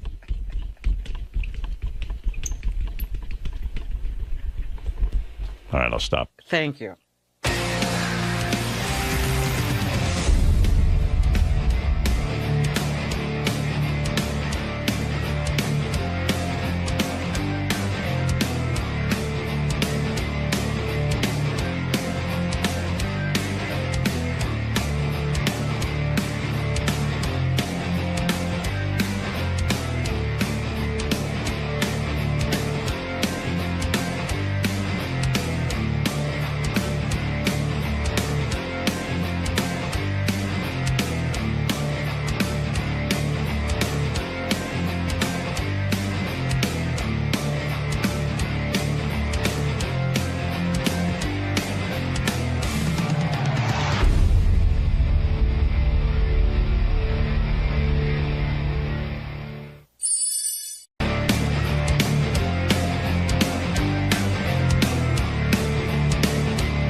at this. Hello. Oh, my goodness. Oh, my goodness.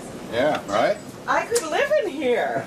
This is gorgeous. People get breakfast now. Oh, my goodness. Yeah. And look, we have a little snack pack. It's like a real show. Yeah, right?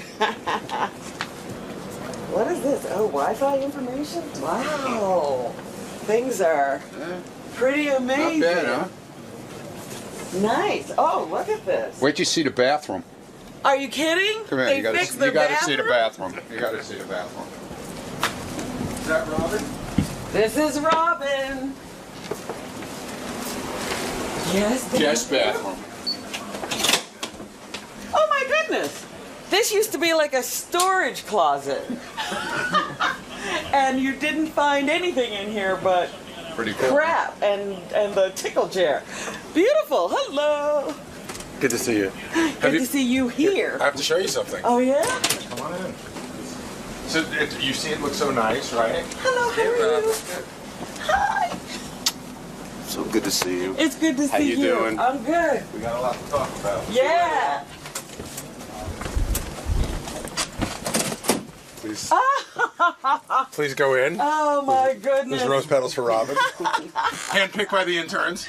Oh my goodness. This is hysterical. The second the show starts.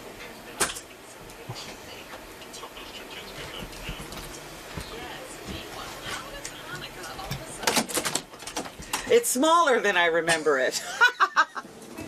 Good morning, good morning. So good to see you. It's good to be back. There she is. How you doing, Robin? I'm good, I'm good. You look great. Thank you. awesome. Hey, Welcome back. Steve. Nice to see you. Thank you. It's good to see everyone. Hey! How are you? I'm good. How are you? Awesome. Pretty Yeah, good. yeah. You look good. Awesome. Thank you. You're my favorite. Robin. Hey. Hey! Fantastic. Well, thank you. Is Richard back there? I don't know. I haven't seen him yet. Oh, okay. Well, thank you. It's good to see you. It's great to see you. Hey, I know. I'm holding up the work here. Partying. You look great. How are you? Look at you. Are you prepared for today? No. No. Hi. Oh, no. Lisa. See you. It's good to see you. Thank you for all your help. Good to have you here. Yes, I thought I'd come and drop by, see how Why things not? are done. See how it's going. Check up on everybody, make sure everybody's working. I feel at this point you're bored here. Like you want to. You already put in 5 minutes. The place is beautiful. Now I've seen it, I can go back Yeah, home. right. You didn't miss that much. It is a great day, Lisa, that Robin has returned. Triumphant. Thank you. Looks fantastic. You do. Better than me, and I wasn't even sick. Oh, please. Hold on, let me think in the head. All right. Let's get out. Let's get enough frivolity. Now, ladies and gentlemen, for the first time in over a year. 17 months. For the first time in 17 months. Robin Quivers is in the studio with her triumphant music. And Gary is playing trumpet in your honor. Thank you, Gary. Look at his lips and teeth struggling with that instrument. It's a miracle any sound comes out of that trumpet. Come on. For Robin, do it right. Hit one note, please. One note right. That's it. There was one note. Thank you. You know, Robin, we said the other day, when Robin returns one day, we will welcome her with rose petals on the floor. That's true. I thought you were joking. And there they are. Did you walk on them? I walked through them. Thank goodness they left me a path. They are undisturbed. It is. It's a nice return. It's pretty amazing. I was brushing my teeth this morning and thinking about going back on the air for the first time after surgery and how incredibly difficult that was. Yes. And today, not feeling anything at all. It's just a normal day. You can get up and brush your teeth and throw on your clothes and run out the door. And I was thinking of a couple of things about your return. First of all, it's so great to have you physically here because I got so sick of just staring at Benji's boobs. Now I can look at yours. It was the only pair we had in here. And quite a pair his are. But it's nice to have a little diversity, too, in the office. I mean, our entire office is just filled with fat white guys, which is depressing. Yes, we do need some diversity in here. How did that happen? But never get sick again. I plan not to. I could never be without you again. And your beautiful face, your smile. What, are you trying to make me cry? Your enormous titties. Oh, thank you for the comic relief. I brought you back. Okay. That's right. Yes. No, seriously, I've been praying for this day, and I'm really happy that you are here, and it makes me very, very happy. I had a feeling you thought this day would never come. I really, you know what? Honestly, I did not think this day would come. I did not know. I was very, very depressed over your illness. I wasn't sure what the outcome was going to be. There was a time I really did think I was going to lose you permanently. And I'll tell you what, this is a pretty remarkable day that you are here triumphant and cured. I mean, I never would have predicted this, honestly. And I do like your new hairdo. Now, you sent me a picture of it. Mm-hmm. I liked it in the picture, but I like it better in person. Yeah, a picture. I'm not photogenic. Pictures don't do me justice, especially when you're holding that iPhone. Yeah, that was the iPhone. Was the way, you doing your self-portrait is not the way to do it. But like I said, I have been praying for this day, and the day is here. And it's so nice to have you here, and you can see our staff fuck up in person rather than do it over a little monitor. It's going to be so much fun. You know, I could only see what the camera was pointing to for all this time. Now I can choose what I want to look at. You know, I was thinking about it. You've only seen Richard drink beer out of his asshole on the camera. That's true. And if you want to see that in person, I'm going to make that happen for you today if you want. I would like to see that live and in person. Yeah. I don't really believe it happens. How much fatter does JD look in person? JD actually... He looked thinner to you. Yeah, the studio looks small. All the people look bigger. People look bigger. JD has actually gained the exact amount of weight that your tumor weighed. Oh. Yes, that they removed. So, in your honor. Well, he was being very sympathetic. Out of all the staffers, who are you most unexcited to see? Because I would think Benji, no? That was the first name that popped into my head. Benji, there you go, Benji. You win I never even thought about seeing Benji, and then there he was. Do you want to say something to Robin? I'm very happy for you. Love you, Benji. That's right. Well, anyway, there it is. Robin is back. JD had a date last night with my wife. My wife looked beautiful as she left me sitting there working on my computer, doing stuff for our show. So she was all glammed up? Glammed up. JD picked her up at in the lobby of my building. Ah. And off they went to... So it was like a real date. It was like a real date. And JD... Beth said she had a great time with JD, that That's he was terrible. A lot of fun. I feel bad for you. There they are. There they are on the red carpet. Let you me can see. see. Gorgeous. Yeah, and they're holding hands. Yes, and her I arm think we is look through great his... together. What do you think? Fantastic. JD actually looks handsome. Who are you wearing?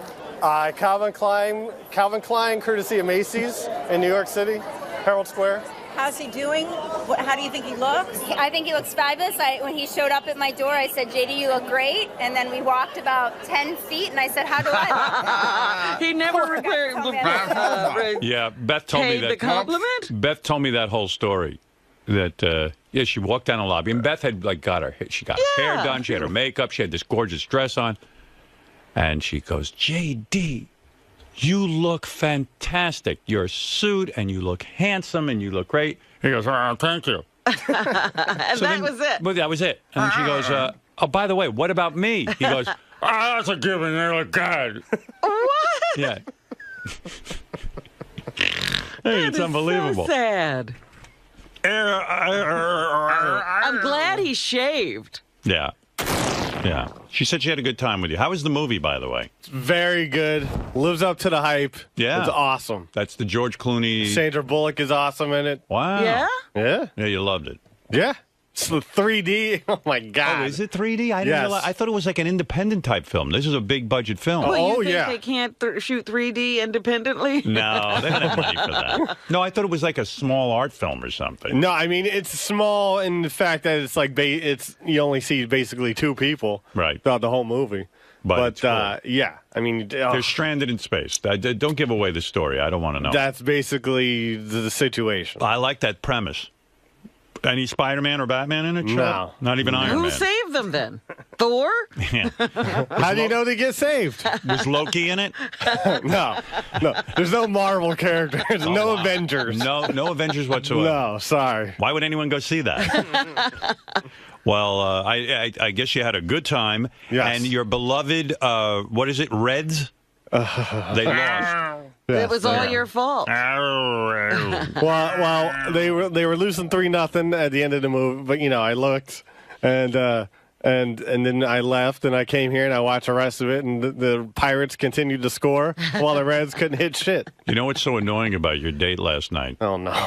Like 5 people came up to Beth and told her how good I looked, and what did I have surgery? That's no. Pretty fucking pathetic. Yeah. But it was a big date. But I even like that move while I'm watching him on camera, and Lisa starts talking to Beth, and he just gets bored and looks off into space. Well, I just know it's not like for me. I'm not really comfortable with that sort of stuff, really. Beth told me she thought JD had popcorn in his mouth during the movie because she couldn't understand the thing he was saying. Just like, exactly what did she enjoy about it? I don't like seeing these impressions of hers. No, she said you're a good conversationalist. She said, "What did you?" After the movie, she goes, "JD, what did you think of the movie?"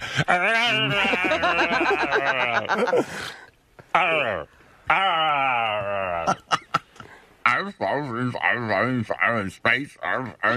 She sat next to Dan Rather through the movie. Thank God she had someone to talk to. Yeah. Who sat next to Dan Rather? Beth. No kidding. Yeah. She had you on one side and Dan Rather. Yeah, I had her sit next to Dan Rather because I didn't know. I didn't want. You didn't want to talk to Dan Rather. I didn't want to know. I didn't know what to say to him. Oh, Mr. Rather. I mean, he's a good guy. I'm JD. Said he loves Howard. Hey, you're a real good guy. Oh yeah, no kidding. Dan Rather was there. Oh yeah, that's pretty Regis. Cool. The best part. Well, it's not the best part. It was awesome. Was leaving your building. Regis was coming into the building. It was one of the awesomest things I've seen. Oh, because I love Regis. Sorry. Okay. It's one of the most awesomest things. I'm sorry. What'd you say to Regis? Anything? I didn't say anything. I just walked. Excuse me, Mr. Phone.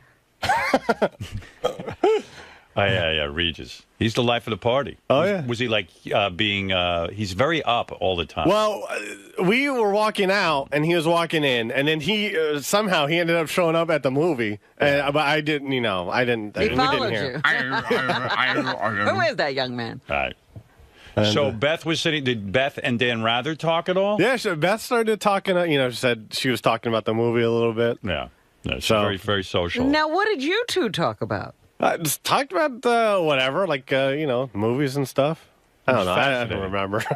She told me she talked about your career and what you were going to do with your future. She told me you were telling her how you want to be a director and you want to direct film. Yes. Which how lazy I am at doing it. Well, I feel Did you tell her that? I feel you were coming on to my wife a little bit because, when you give that director rap, girls start to see. Yeah. Okay. Are you going to He's a director. Would you like to act, my dear? Could you lift that skirt up a little? Let me see. I'm going to have to see you nude. On a little screen test. Did you tell her you were working on a script? Well, I mean, she asked if I was writing anything. I said no. Not right now. He's on hiatus. I've been on hiatus for the past 15 years. I'm in the editing room. Do you know if you can still write? You haven't done it. I don't know, actually. I don't know if I know the proper, ways of writing things anymore. Beth told me Dan Rather said to her, I think it's really sweet that you took an autistic kid to the movie. And she said, oh, no, this is JD. What organization is he with? I'm autistic.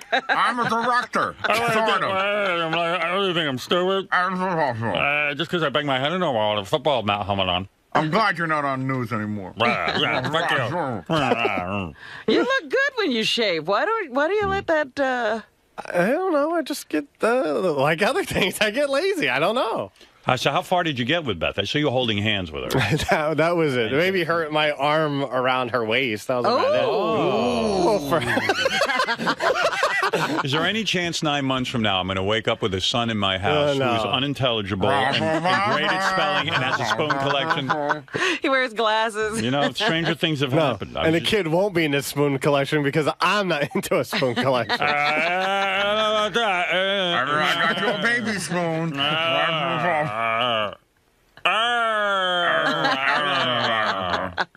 I'm not into spoons. Well, I'm not. You're The not? baby will have a short-lived spoon collection. Yeah, exactly. Where's your spoon song? I love that one. I don't know. They took it down, huh? I love that one. I'm sure they'll put it up. No, they took it down. Fuckers. Didn't it feel good to get all dressed up and have a beautiful woman with you? Well, okay. I'm not into being dressed up. It was nice getting the compliments and stuff finally for once.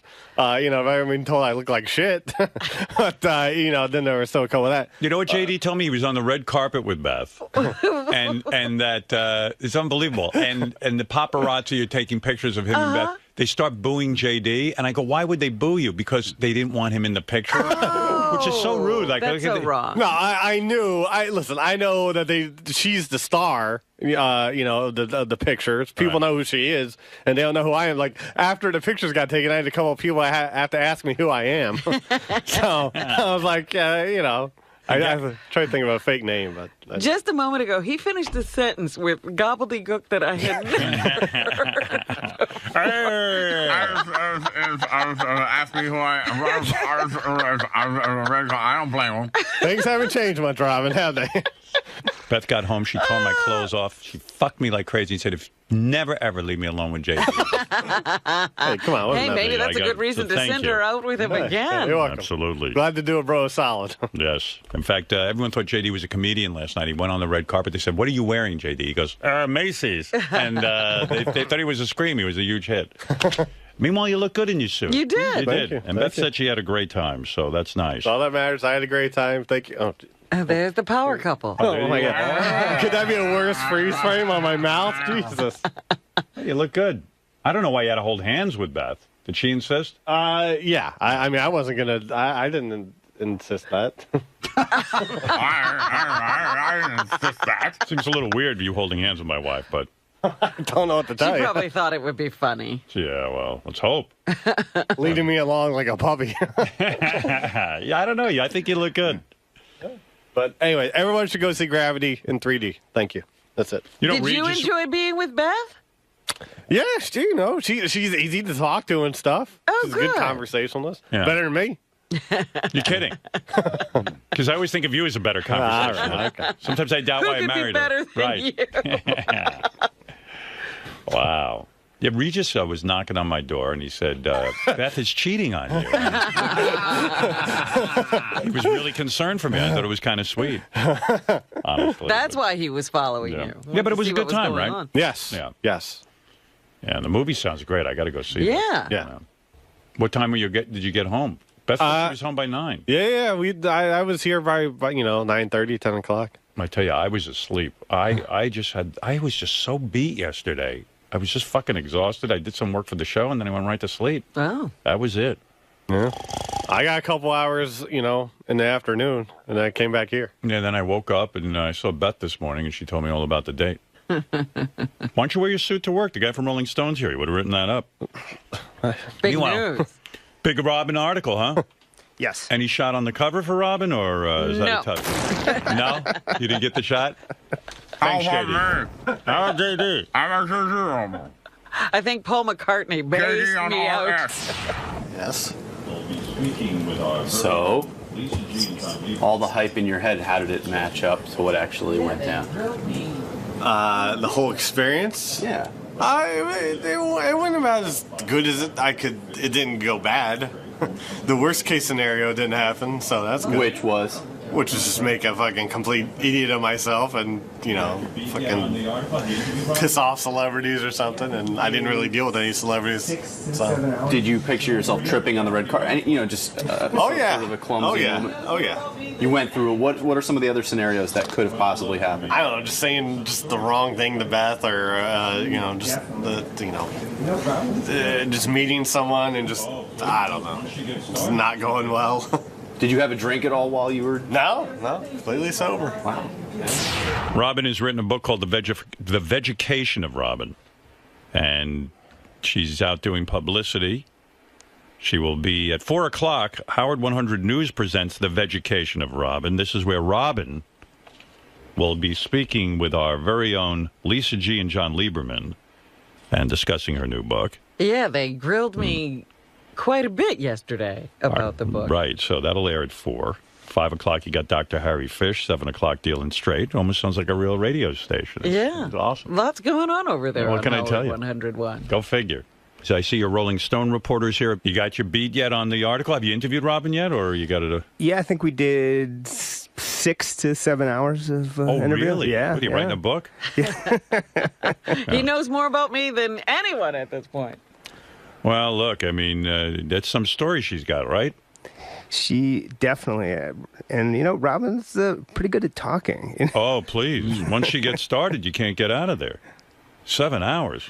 There was one day he came to my house and, we were talking, and at a certain point, I was like, okay, what are we doing here? And he was like, well, maybe we ought to wrap it up. He says, usually by this time, most people are tired. The woman has energy. I mean, even when she was going through chemo and radiation, I have to tell you. By the way, I'm talking to Brian from Rolling Stone. By the way, I still love Rolling Stone. What a great magazine. Thank you. Even though I saw Jan at a party this summer, and he blew me off. Oh, he did? He ignored me. He ignored me, and I had just had dinner with the guy, like a few weeks before How that. does he do that? What did you do at dinner? At dinner, we had a great conversation, and then, I don't know. And that was it. He didn't want to talk to you anymore. I saw him at a party. It was like he was standing 2 feet away from me, and I was like, hey, Jan. And he just said, okay. Must have offended him. Oh, dear. Yeah. Have you ever actually talked to Jan? Yes, I do talk to Jan. Yes. Good for you. How long you been with Rolling Stone? It's like almost 8 years now. Can you make decent money, or is it like a side job? Not like Howard Stern money, but do they pay you a full-time salary? They do. I'm on staff. Yeah. Look at you. Yeah. Can you make a couple of hundred? Not me, no. No. But you get side projects and shit, right? Maybe. Yeah.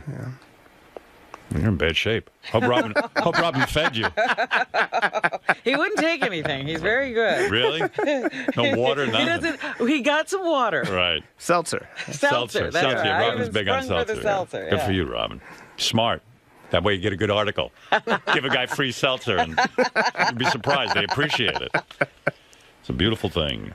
Well, I look forward to reading the article. Thanks. You getting a lot of pussy being a Rolling Stone reporter? Boy, back in the day, you could get tons. I don't know about now.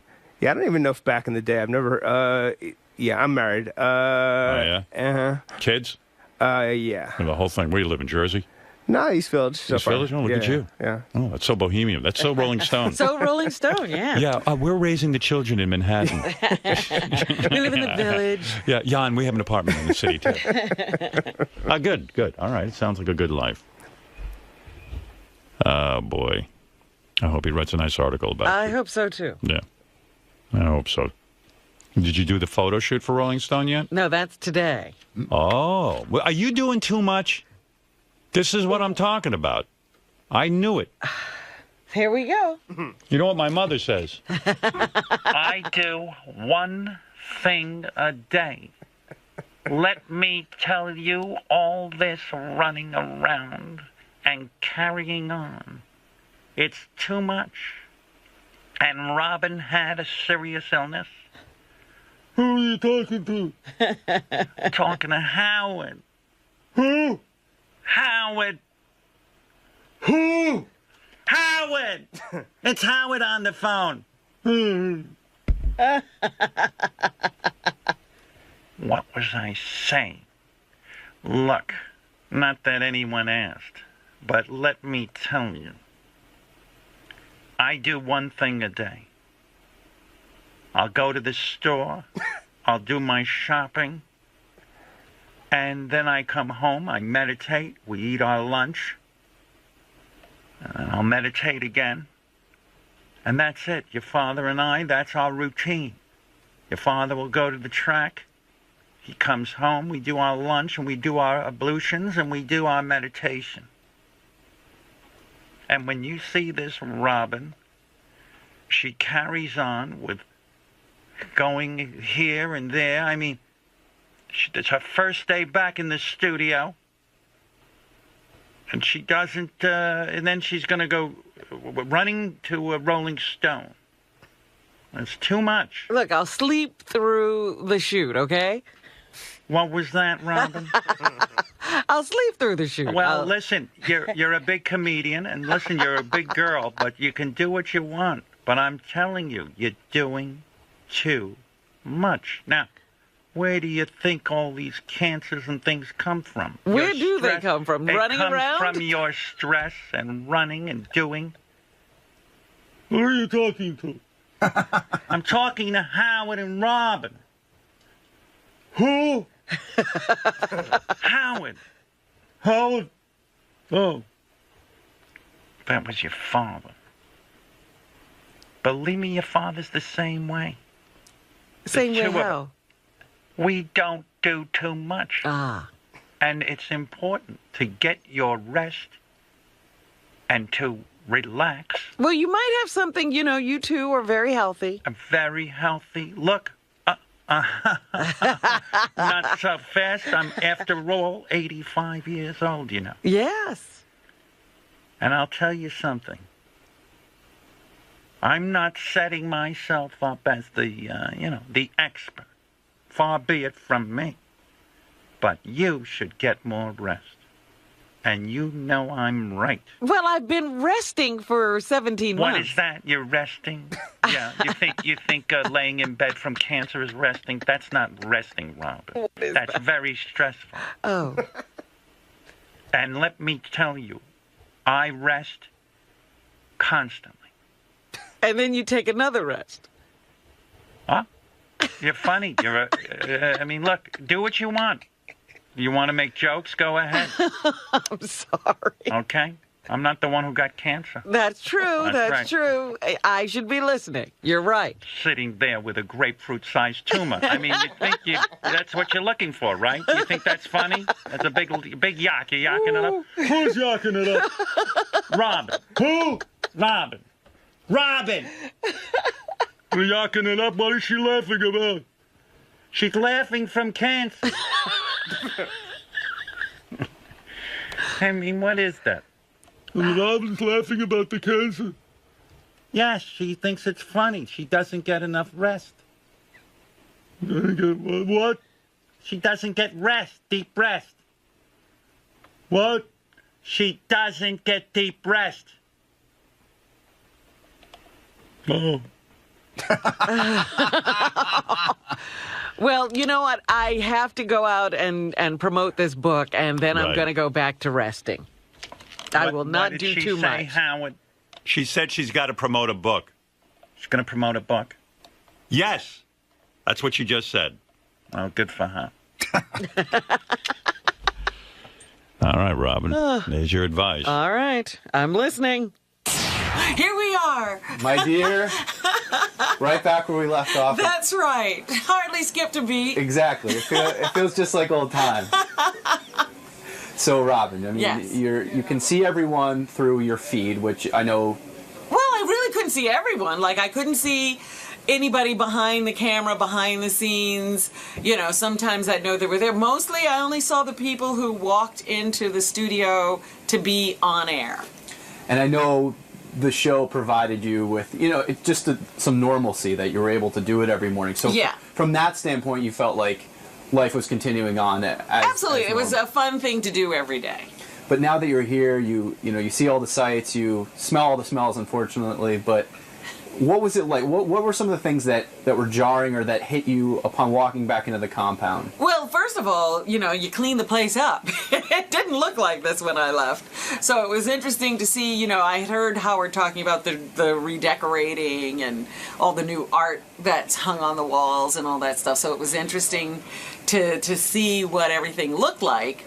And then it was interesting to just have a personal moment with everybody on the staff. Right. As far as some of the visual and sensory things, what did you miss the most about actually sitting in your booth live? Like, what was the one thing that was really lacking when you were doing the show over ISDN? The thing that I missed most was actually being able to greet the guests after they had done the show. And I would always come into the studio and say hello. And that was missing. I especially felt it when Bryan Cranston was here, because I'm a huge Breaking Bad fan.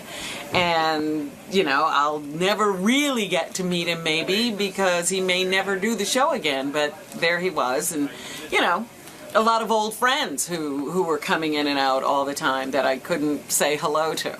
Right, so those candid behind-the-scenes moments that there's almost like perks of the job to be able, you get to interview them, but then afterwards to be able to sort of rub elbows and or thank them right. and say, thank you for coming in, that sort of thing. Well, you certainly came back with a bang because David Arquette, I'm sure that was a wonderful... a reunion. Yeah, a wonderful greeting. I was watching from afar with extreme Were jealousy. you jealous? I was jealous, and I was making sure he didn't take any liberties with you on your first day back. He was a good boy. He has a girlfriend now. I like David a lot, but I have to admit my fists were clenched. I was ready just in case. Well, anyway, I'm so happy you're back. And Thank you. Here's to another great year up here. Thank you. All right, Bye-bye. Thanks, Robin.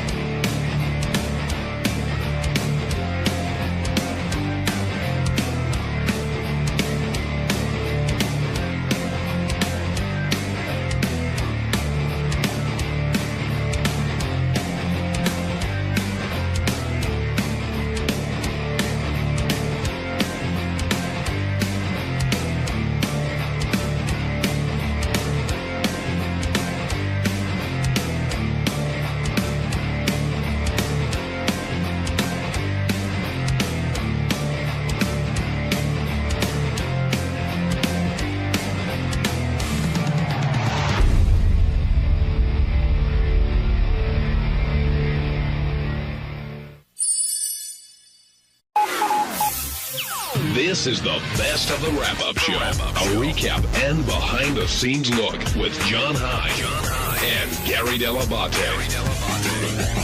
The best of the wrap-up show begins now. Hi, I'm Scott the Engineer, and on Monday's wrap-up show, we got into a conversation about wiring in the studio. Howard was pulling wiring from under the console, and he kind of didn't like it. And then we talked about my orgasm tape. Now, people say that was fake, but hey, I'm known for realism. I never fake anything, especially orgasms.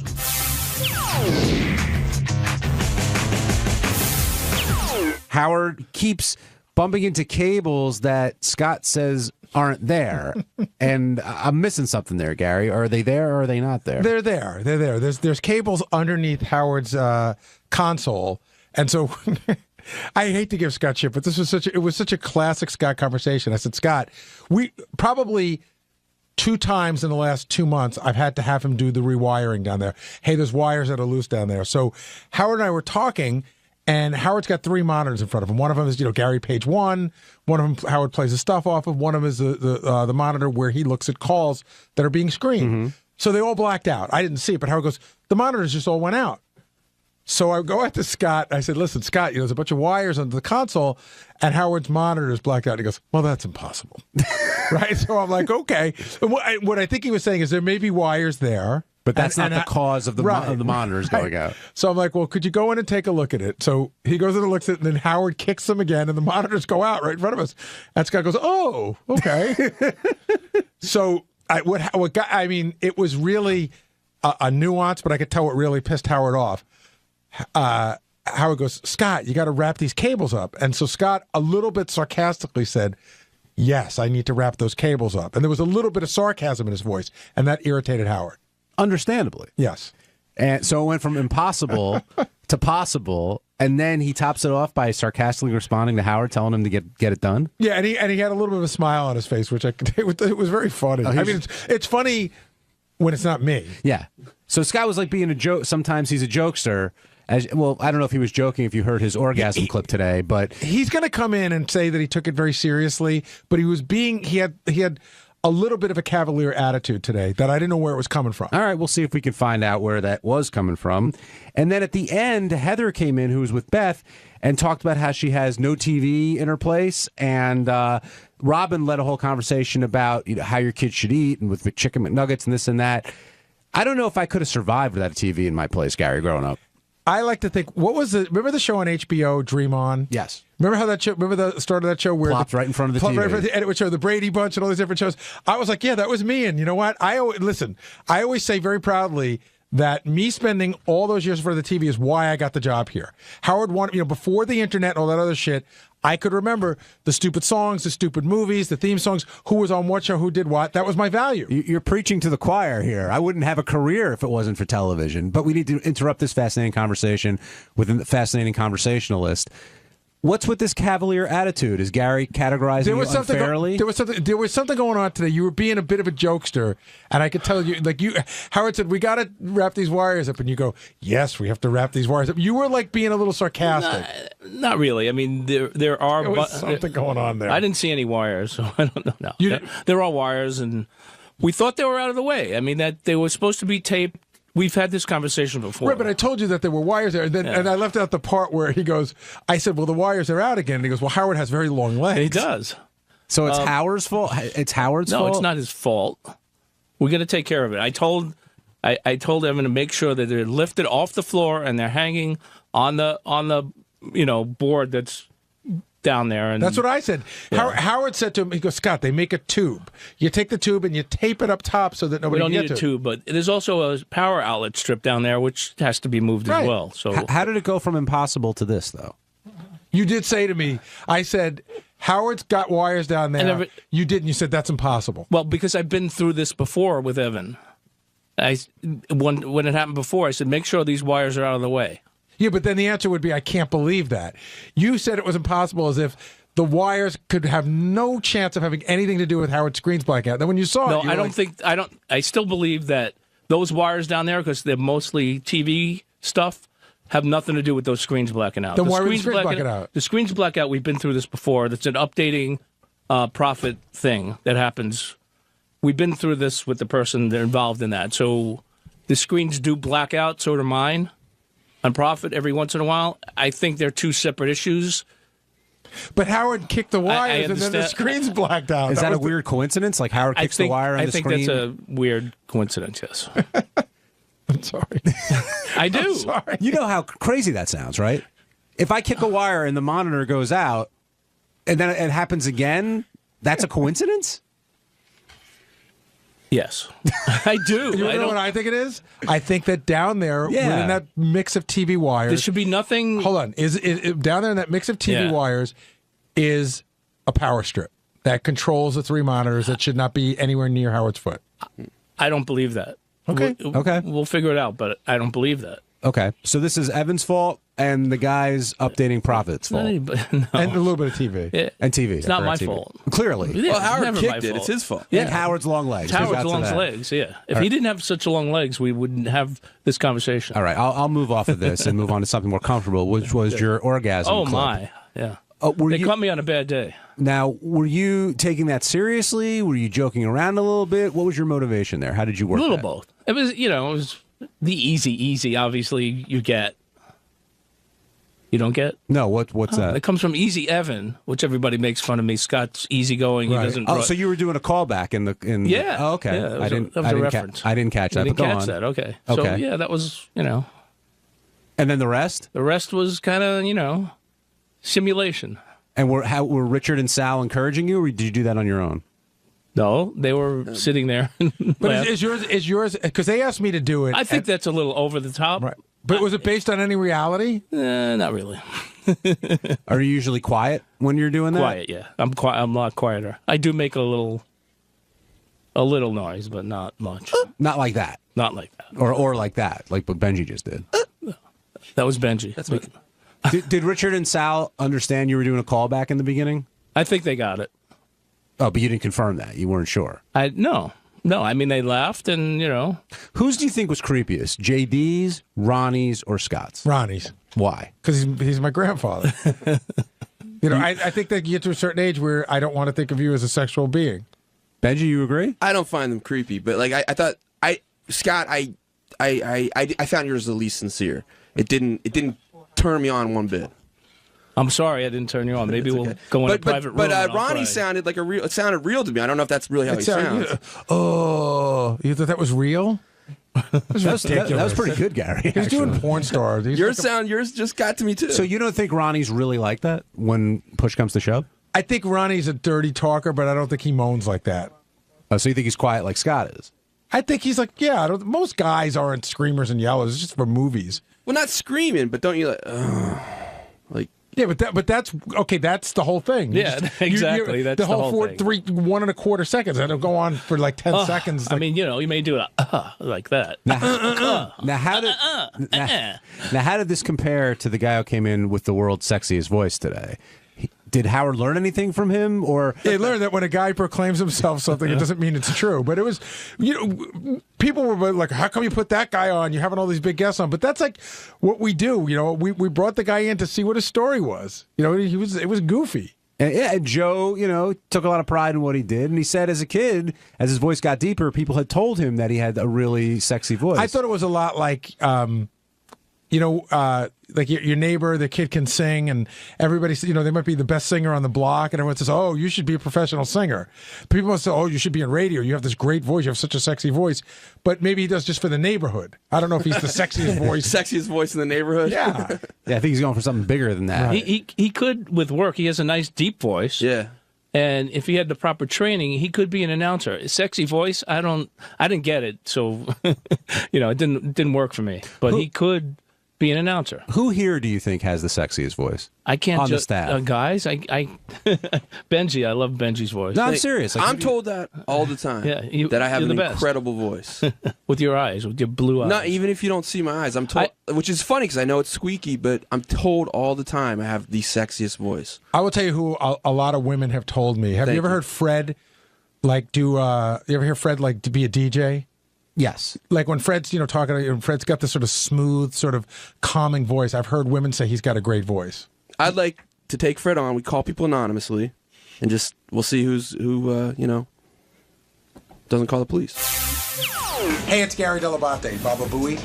On Tuesday's wrap-up show, Robin Quiver stopped by. That was a big deal because Robin hasn't been by the show for, almost a year and a half, right when her illness started. She came by, she answered questions from listeners, questions from me, questions from Benji. It was very interesting and great to have her back. Here's how it went.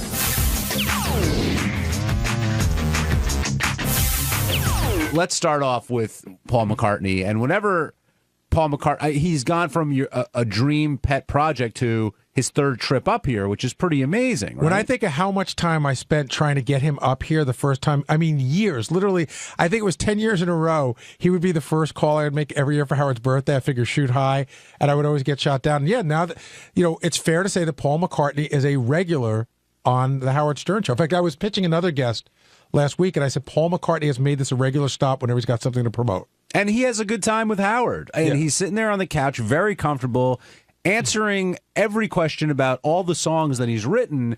And it's the one guest, though, where I think you see Howard he's not nervous, but he definitely is in awe because this is a Beatle he's talking to. I was going to say, and I don't mean this in a bad way at all, but Howard becomes a fan.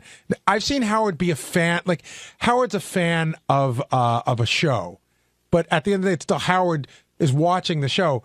Howard's a fan in a way, like the excitement, you can really feel it. Like that Paul has had an influence on his life. There's not many people that fit that bill. Yeah, and he's looking at him sort of as the kid growing up watching the Beatles, and he talked about how whatever they did, he did. They were trendsetters for a lot of people, but obviously him. And at the end of the interview, Howard gave a genuine thank you, and you can tell it wasn't lip service, and Paul appreciated that, and I thought that was a sweet moment. Yeah, Howard went to a lot of different places today. I even thought that you always get like a little crumb of what his and John's relationship is, and I thought the story he told about how he would, when he was in school, he would say, "I've written some songs." And people would be like, cool. And John goes, well, yeah, I got some songs too. Like right from the get-go at 15, they're like, well, you want to do this? Let's do this. And also how they describe the way they collaborate. Paul saying, he's writing Getting Better. And the easy thing would be, to write whatever. And John says it can't get much worse, and how they were just a match made in heaven. And it reminds me a lot of this young lady coming here now with Howard, because they just gel in a way that is sort of like you don't script that stuff. Either you click or you don't. And when it's right, you can do some legendary stuff. And Robin, so glad to see you here. Yes, I thought I'd come down and say hi to the wrap-up show today. And it's funny that you should mention that, because that thought occurred to me when he was talking about that writing process between him and John. Because with you and Howard, it always seems, I mean, I know you guys have had your ups and downs, but there's just a natural flow, natural chemistry, and you both feel very comfortable with one another. And you've got millions and millions of people listening, hanging on your every word, which is sort of Beatles-esque, because they had the same type of effect on people. Well, I just think it's when that collaboration is right, you just find whatever idea you had just got pumped up, like on steroids, because they just take it to the next level for you. It's like, oh, here's a great idea. It was sort of like, when I just happened to, yesterday it happened when I just said, oh, they're doing this Dr. Ruth Broadway show. And Howard said, well, how great would it be if Pam Anderson played Dr. Ruth? And then all of a sudden it became a completely different idea. And I would imagine it's effortless at this point with you guys. Yeah. And that's, as an audience, you sort of can appreciate that over time. And I think with McCartney, it's the same thing with Lennon. They just were the perfect marriage. And of course, the results speak for themselves. Yeah, I always say that Howard's like the world's greatest dance partner, because he leads and he makes you such a great dancer that you don't realize when you're trying to dance by yourself, you're not really as good as you thought you were. But seriously, like I'll go in there and I'll start talking to him, and he just starts leading me, and I was like, well, this is so effortless.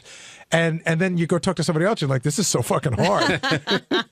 You must be dealing with that a lot now when you're on your book tour, right? You have to deal. I mean, some of your interviews, but you get some dumb. But you just basically tell your story, or you do whatever you're going to do. You don't look for that collaboration. No, you look. Sometimes you can't find any collaboration. Well, that's what I'm saying. That's why you just bother. I know what I'm going to say, and I know what I want to do, and I'll just throw this in here or there. I'm not looking for what I get when I'm talking to Howard. It sounds like with this extra interview, though, that you did with Beth, there was a little bit more than that. Beth was amazing, because when we sat down, she says, oh, I'm so nervous about the interview.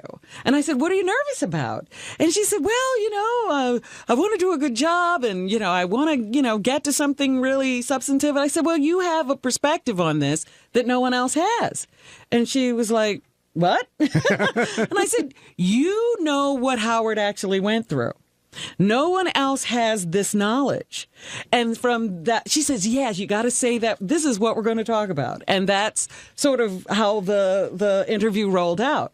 Is Howard's ego going to be out of control after he watches this interview? Yes, I really do think he'll, think he has the ability to heal, and he'll be touching people, laying on hands, and doing the whole thing. You know what this makes me think of? Remember when Howard saved the guy from the bridge? Yes. And then he started playing Mariah Carey's Hero. And she go, you could be my hero. And he's like, yes, I am a hero. That was like balloon head. I mean, it could get to that point again. Hey, did you ever get to a point that you were like trying magical type stuff? Trying magical type stuff, I don't consider it magical, but I did a lot of things that were not necessarily, in the cancer rule like book. Going to a healer, that kind of No, I didn't go to a healer, but I had a Reiki master. I did reflexology a lot. I did everything I could to lower my stress level, because, it's very stressful to have this and then go through these treatments and wonder if they're going to work out. And so I did a lot of things that were calming and healing in that way. This is a really personal question, but I'm curious. Did you pray? Did I pray? I didn't ever do that kind of thing, where you're sitting there going, dear God, Lord, if you let me out. please, please. No, that never really happened. I think it happened in other ways. Like, boy, I really want to get out of this. It wasn't like a prayer to any particular God. But you never lost your energy. Like, you never lost your... I know, I did. I was faking it. That was that character that comes on. that character's pretty amazing because, and, we talked about this when you were out, but, you were on the air a couple days after. We know what you went through, and I'm not going to single out Benji, but other people, coming late, have different issues. You're battling this, yet you're on the air every single day. But I would think that's kind of what motivated you and kept you going, because during that time, you were Robin on the Howard Stern show, and you got to think about that. For 4 hours every day, I didn't have to be sick, and I could just sit and have fun with people. And while that microphone was on, I really didn't feel pain. I really wasn't uncomfortable. I was there. I was in a zone. I go into a zone with the show, and so the rest of the world doesn't really matter. Is it strange being back here live in studio? Yeah, it is a little strange. The first day, I've had, the camera view of Howard. Right. The whole time I was at home. And so the first day when the console was way up high and all I could see was the top of his head, I was like, oh, that's weird. I can't see him. But wasn't it also weird for you to come into, I mean, you came into a different office. Well, physical... the surroundings have changed radically, and it's really beautiful. And, there's a bit of a different attitude. It's much more professional. I just noticed today that Paul McCartney's name was on the door of his green room. You don't even know the half of it. And do you know that we give out gift bags to the guests? Well, Howard, you said something about a gift bag to me yesterday or the day before, and I was like, oh, we've even got a gift bag, and there's little snacks. Did you see the bidet in the bathroom? No, there's no bidet in the No, but did you notice that even our, this is my favorite. The bathroom has no tickle chair. That's right. Our bathroom here that the guests would go in was a storage facility. So at one point, there was a tickle chair was in there, the RoboSpank was in there, there would be a giant closet, sometimes it would be open with props of like dildos and everything. Right, yeah. That's there were gone. days, because I used to go in there to do my makeup, and I'd back up and fall into the tickle chair trying to get my makeup on. Those days are gone. I thought you just wanted to be tickled. Getting back to McCartney for a second, Gary and I were saying in the beginning, it's the guest that you see. Howard becomes this fan with Paul, and he does a great interview, but it's like one of the only times you'll see Howard act that way. Is there anybody else who he acts that way with, as far as you can, with Rickles a little bit? Maybe, like, I'm trying to think of other people that he does that with. Yeah, because I'd have to think about that for a little while. But there are you definitely get those times. Well, the first time it happened, and I always think this is funny. Like our very first guest, Soupy Sales, and I had been working with Howard only, I don't know, less than a year at that point. And, I thought he was amazing right from the very beginning. And then, all I knew of Soupy Sales was the dopey, stupid roles he'd do in movies and the guest shots on TV talk shows. And so I didn't really think that much of Soupy. And Howard's like, oh my God, Soupy Sales is coming in. And I'm like, what? You're excited about Soupy Sales? He's like, Robin, you have no idea. And he did. He did this gushingly fan-based interview. And Soupy loved it, of course. Little did you know how that relationship would play out over time. Yeah, we had no idea in the future we'd be at odds with Soupy and actually at war. But that first interview, and I was like, wow, that's your idol, huh? Were you upset that Howard didn't realize that your book was dedicated to him? Well, it was such an aside, yesterday when I was with Beth.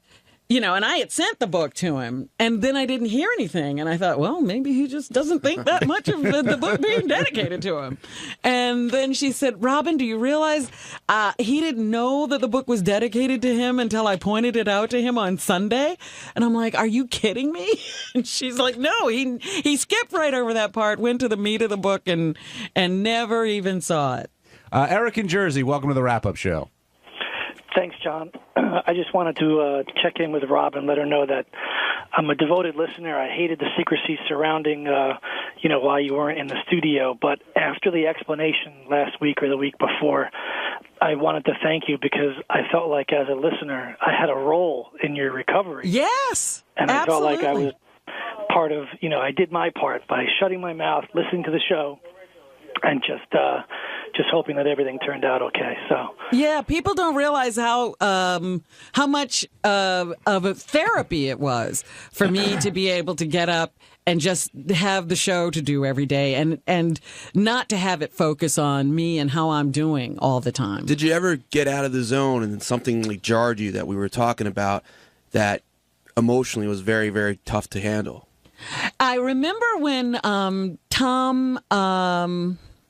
Roseanne's Tom Arnold came in, and at that time I had an ileostomy. And Tom Arnold came in and he started talking about how he blew out his butt with oxycodone and had to have a temporary ileostomy. I was like, that motherfucker.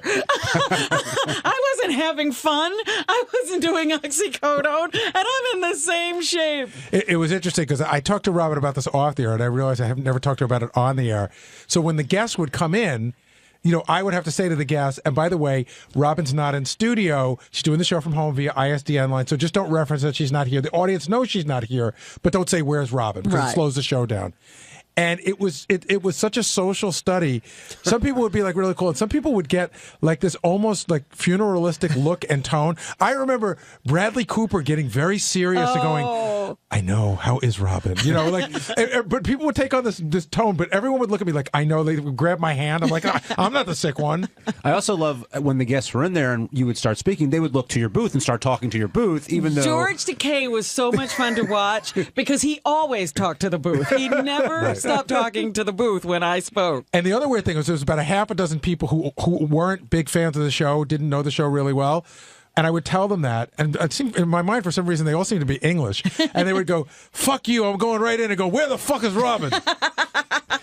But some of the other things, because I was watching everyone, I could see everyone through I was Skyped the TV feed. And so I could see everyone as they were in the studio. And there were, sometimes the strippers or the porn stars didn't quite get the explanation. Right. And there were people who'd be looking up in the sky. Where's that woman coming from? I promise you it was explained to all of them. Hey, if it didn't make a difference to anyone, but it was just purely how you felt about it, do you like doing it better from home or coming in? Well, there's certainly an ease to just walking down my hall and sitting there, but it's much better to be in the studio. Why? It's much better because there are things that, I can only see what the camera decides to show me at home. And sometimes the camera didn't work. That was another thing. Every once in a while there was a technical problem and I'd be doing the show completely blind. And so that never worked. And you always had that that fear that technically something will drop out. At least if I'm here, it can be compensated What for. about, because I always wondered about this, because I know when I'm doing the show with Howard, there's a lot of eye contact going on between Howard and I that tells me what to do or not do. Right. That must have been really missed. I adapted. There was one day that I totally lost the video feed, and we had guests in, and it was a band. I can't remember what band it was, and it was very hard at that point because there were so many elements. Right. And I said, I just got to lay back. I can't do much because I don't know what's happening. Right.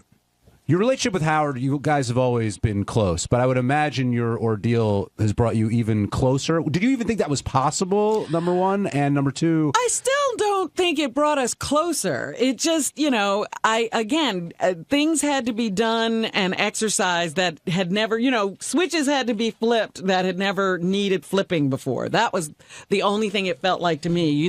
I've always been sort of a self-sufficient human being, and all of a sudden I didn't need just a little help. I needed a huge amount of help, and he just took over. Yeah, I think for me, watching this whole thing go down with you two, is the headline is, you think of some of the great partnerships in the history of entertainment. You talk about John Lennon and McCartney, and Dean Martin and Jerry Lewis. They had this thing, and none of them lasted. No. People burn out on each other, and the story for me was this incredible 33, 35-year friendship that you guys never sort of had to really acknowledge. No, it was just like, it just sort of sat in a box and never got used. And so it was just like, all right, this actually works. All these, we never tested it before, but the system works. Another person you said was very close and really caring during this was none other than the great Ronnie Mund, which Ronnie. surprised some people because they don't necessarily think that Ronnie is that kind of guy. So sensitive and so sweet. He's amazing. Oh, let's not get carried away. Huh? No, he was there visiting me every time he could, and True. just texting me little notes of encouragement or just wishing me a happy holiday. I was just like, wow, there's Ronnie. Ronnie's right there. No one knows that side of you. Only me. They probably won't ever know that side of me. Somebody that works here closely with us described Ronnie as a big ball of mush. Yeah. Who said that? I'm not going to tell you. It really is true, though. I mean, Really? he's got a very soft center. I hear that from somebody that lives in my house too. Why are you embarrassed by being called a big ball of mush? Hey, come on, man. That's a little gay, don't you think? What's gay about it? I don't know. Big ball of mush. I call my son's dog a big bowl of mush. Is he gay? He might be. Who knows? He's always smelling my dog's ass. So. But you realize, I mean, Howard, Ronnie, you can attest this better than I can, but the show is a family in a way, and when this kind of stuff goes down, people show up or they don't, I guess. They're there for you or they're not. And I know some people... And sometimes they show up and you say, don't. That's where I'm going with this, Benji. You mentioned that, of the people that visited you, the one that you feared, if you will, was Benji. Not that I'm sure you didn't appreciate the sentiment, it was of course. wonderful that Benji was trying. Yes, absolutely. But, I was in a state that I just didn't think I could handle. Which is totally cool, but people don't understand. Benji. I wasn't stalking. Robin, you kept giving me a message back like, how about this Friday? Try me this Friday. I think Friday would be good. and Then I'd write figured back on Friday. But I just didn't know what else to say. I mean, how can you say, please stop bothering me. I don't want to see you right now. I would have been fine just to say, that's lovely. I'll let you know when it's a good time. Can I jump in here? I didn't think of that, Benji. Now I'll know what to write. Benji sent me the text exchanges with you. Uh-huh. And the best way I could describe it is Benji was really trying to see you, and you were like a girl who was being pursued by a guy who didn't want to say fuck off. So you'd say, like, maybe next week, but most guys would get it. You were hoping, and they didn't. That's what I got. It was a specific. Try 5 o'clock on Friday. Wasn't that? I don't think so. Andy in South Carolina, you're on the wrap-up show. Hey, Robin, glad you're back and healthy. For what it's worth, I did offer prayers to that imaginary man in the sky. But the reason I wanted to call was while you were out, it seemed like you were a little more, your opinions were a little stronger and confrontational with Howard. Am I imagining that? That's before I knew what was going on. You just seemed to be a little more bolder in your opinions. Was that the case when you were out sick? I don't necessarily think that was the case. I didn't think I was changing in any way. I do know that I sort of abandoned my vow not to emasculate men. I was like, I got to just go on automatic. So who'd you here. get? Who do you remember getting? Well, of course, JD all the time. And there were lots of other people. There were lots of other people. The knife was flying around, wasn't it, Ronnie? Yes, it was. Even from your house. Yesterday, when JD left the studio, you said, poor JD. You made a comment about that. Yeah. Now, is JD growing up in front of your eyes, do you think, or do you think he needs to grow up a little bit? JD reminds me of Richard Christie at a certain point in his evolution with the show. Say JD's eventually going to take stuff in his ass. Like.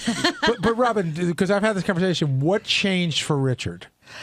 I don't know exactly when the change occurred, but Richard came out of his shell and he started interacting with the world. His self-esteem elevated, and I think it was when he realized his connection to the show meant a lot to people outside of the show in that world that means something to him. Now, God help me for saying this because I know I'm going to get shot in the head, but back in the day, way, way, way back in the day, there were some elements of Fred that were JD-like. And what I thought changed for him, and I mean this as a high compliment, was when Fred met a woman that he really loved, it changed him. And I think that was some of it for Richard, too. But I think Richard wouldn't have even found that woman unless he could get out of his own way. I mean, he had to come out of that shell. Yes, she was right in the office, but he still had to come out. My point is, I would love to someday find the right woman for JD. Yeah, but I think there's going to be, there has to be a little more work done on JD before that can happen. Right. What type of work? Like, what do you think he needs to do? Again, he has to start feeling better about himself. You know, he has to start thinking well of himself. I mean, he puts himself down before. The reason he can't finish a sentence is because he's critiquing the sentence before he says it. And then he just gives up on it. So he has to get to a point where he thinks he has a valid opinion. He thinks what he says is worth hearing and that he's an okay guy. Right. We have to stop introducing him to strippers and prostitutes. Well, that's another problem because he doesn't know how to talk to women anymore. Is there anybody who's treated you differently since you've been back, or is it just business as usual? Or Sal hugs me a lot. You know, I mean, every time he sees me, he hugs me. does he give you that voice? The voice Sal puts on, his sympathy. Well, it's not that, he just hugs me. He's got a big grin on his face and he hugs me. So I wonder how many candles he lit. He looks like that guy's a candlelighter. He looks like a candlelighter, and he probably talked to that Long Island medium. Exactly. I bet you that's what's going on there. Oh, I can guarantee he's done that. And, for sure. And then some, right?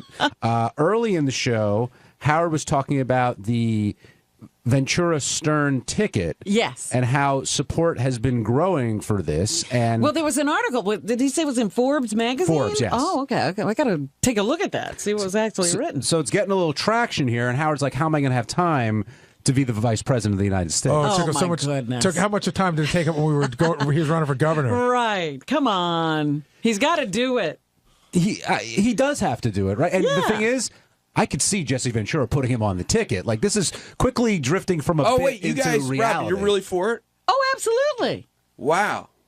I don't say I would vote for them, but he has to run. No, but you're really for Howard doing it as a personal thing for his life, that he would enjoy it. Yes. Huh. Listen, I don't think Howard could take the pay cut. Well, wait a minute. I figure we're going to still be doing everything and he'll be vice president. That's going to happen. We're just moving the show to Blair House. So radio show, AGT, and vice president. Absolutely. That'd be a very interesting Has that ever been done before? Yeah. Back in the 70s, as Carter Jesse did it. said, you're not supposed to be a career politician. You're supposed to still continue your regular life. I could see Howard was just sitting there and he goes, ugh, this fucking re-election. What did I say?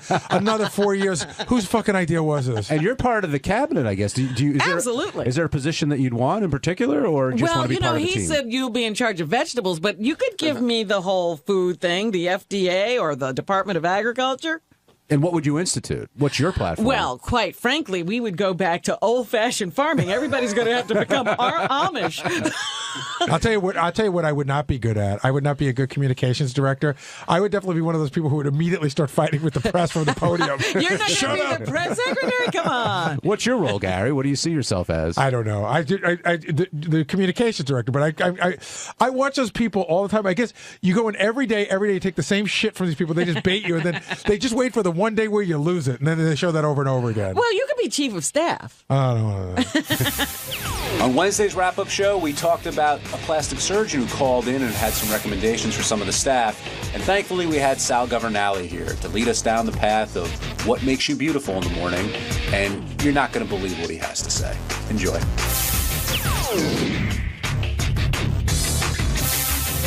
On to Dr. Shiner, who, and if you go to the website, you'll see the photos that he worked with, and so they're sort of before afters, if you will. And Gary, you were the first one in, and it sounds like you were interested in doing some of what he suggested. I'd like to try a little light Botox. Would you? No. I saw what he meant. First of all, let's work backwards. Okay. I'm not sawing my fucking jaw to move my gum line. Not an option? No, that's ridiculous. But his job was to say, hey, if I were going to make Gary look better, these are the things I would do. The eye thing, at first I didn't understand when he said I had descending eyebrows. That's what he called it. But I do know what he's talking about, how I have like sort of one eye looks droopier because of my eyebrow. See that? I understand it. I actually don't even like it. Having said that, I'm not sticking a needle in my fucking forehead. Every 6 months, by the way. Yeah, he did say it was 6 months. Yeah, every 4 to 6 months. Like, would I like to look better? Sure. Is that going to make me look so much better that it's worth it? But that's the difference between me and, say, a Sal. Sal, if he said that about Sal, Sal was like, oh, I got to do that. In fact, I got to do that. In fact, my kid might not have to get a winter jacket this year because I have to fix my forehead. That's my next question. Who do you think is most affected by guests like this? Sal. Yeah. Sal, there's no doubt. Ronnie, do you ever think about stuff like that? Plastic surgery or Botox or any of that stuff? I know you mess around with your mustache from time to time. What do you mean mess around with it? Well, now you don't, but you tried different looks before. You haven't always had that look. Okay. So have you ever thought about plastic surgery or had plastic surgery? No. Why not? I don't want to. Why? Who cares? I don't care. So if the guy said, hey, if you did this or that, it would make you look a little bit better, you ain't buying? I'm not going to go through the pain and that bullshit for what? So you look better. I don't care. Yeah, I'm with Ronnie. I don't care. What is it going to do for me? And the other thing too is there's a certain laziness factor involved. My cousin is like a world famous hairdresser. He has a salon here in town. So I went to a salon one day. Now, about 6 or 7 years ago, people started coming up to me a lot and going, "Man, you look old. You got gray. You got really gray." So I went to my cousin's salon one day just to talk to him, and he goes, "Hop in the chair and I'll color your hair."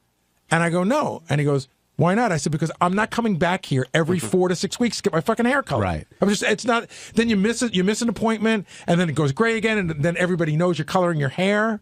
Sal, did you feel any of the doctor's assessments were accurate today? I mean, Gary went first, so we could start with him. I thought they were pretty good. They were on the money. He was great. Do you think Gary You looked awful. Well, we'll get to me in a second. And that was the before and after picture, but yeah, I mean, the transition wasn't good for you. Thank you. You look like a fat lesbian in both pictures. Thank you. Thank you. Thank you. Coming from a Middle Eastern magician like you. Yes, exactly. So that's why I do what I do. A Middle Eastern cruise magician. But if you were assessed and he said, "Hey, a little Botox would help," would you consider that? Sure.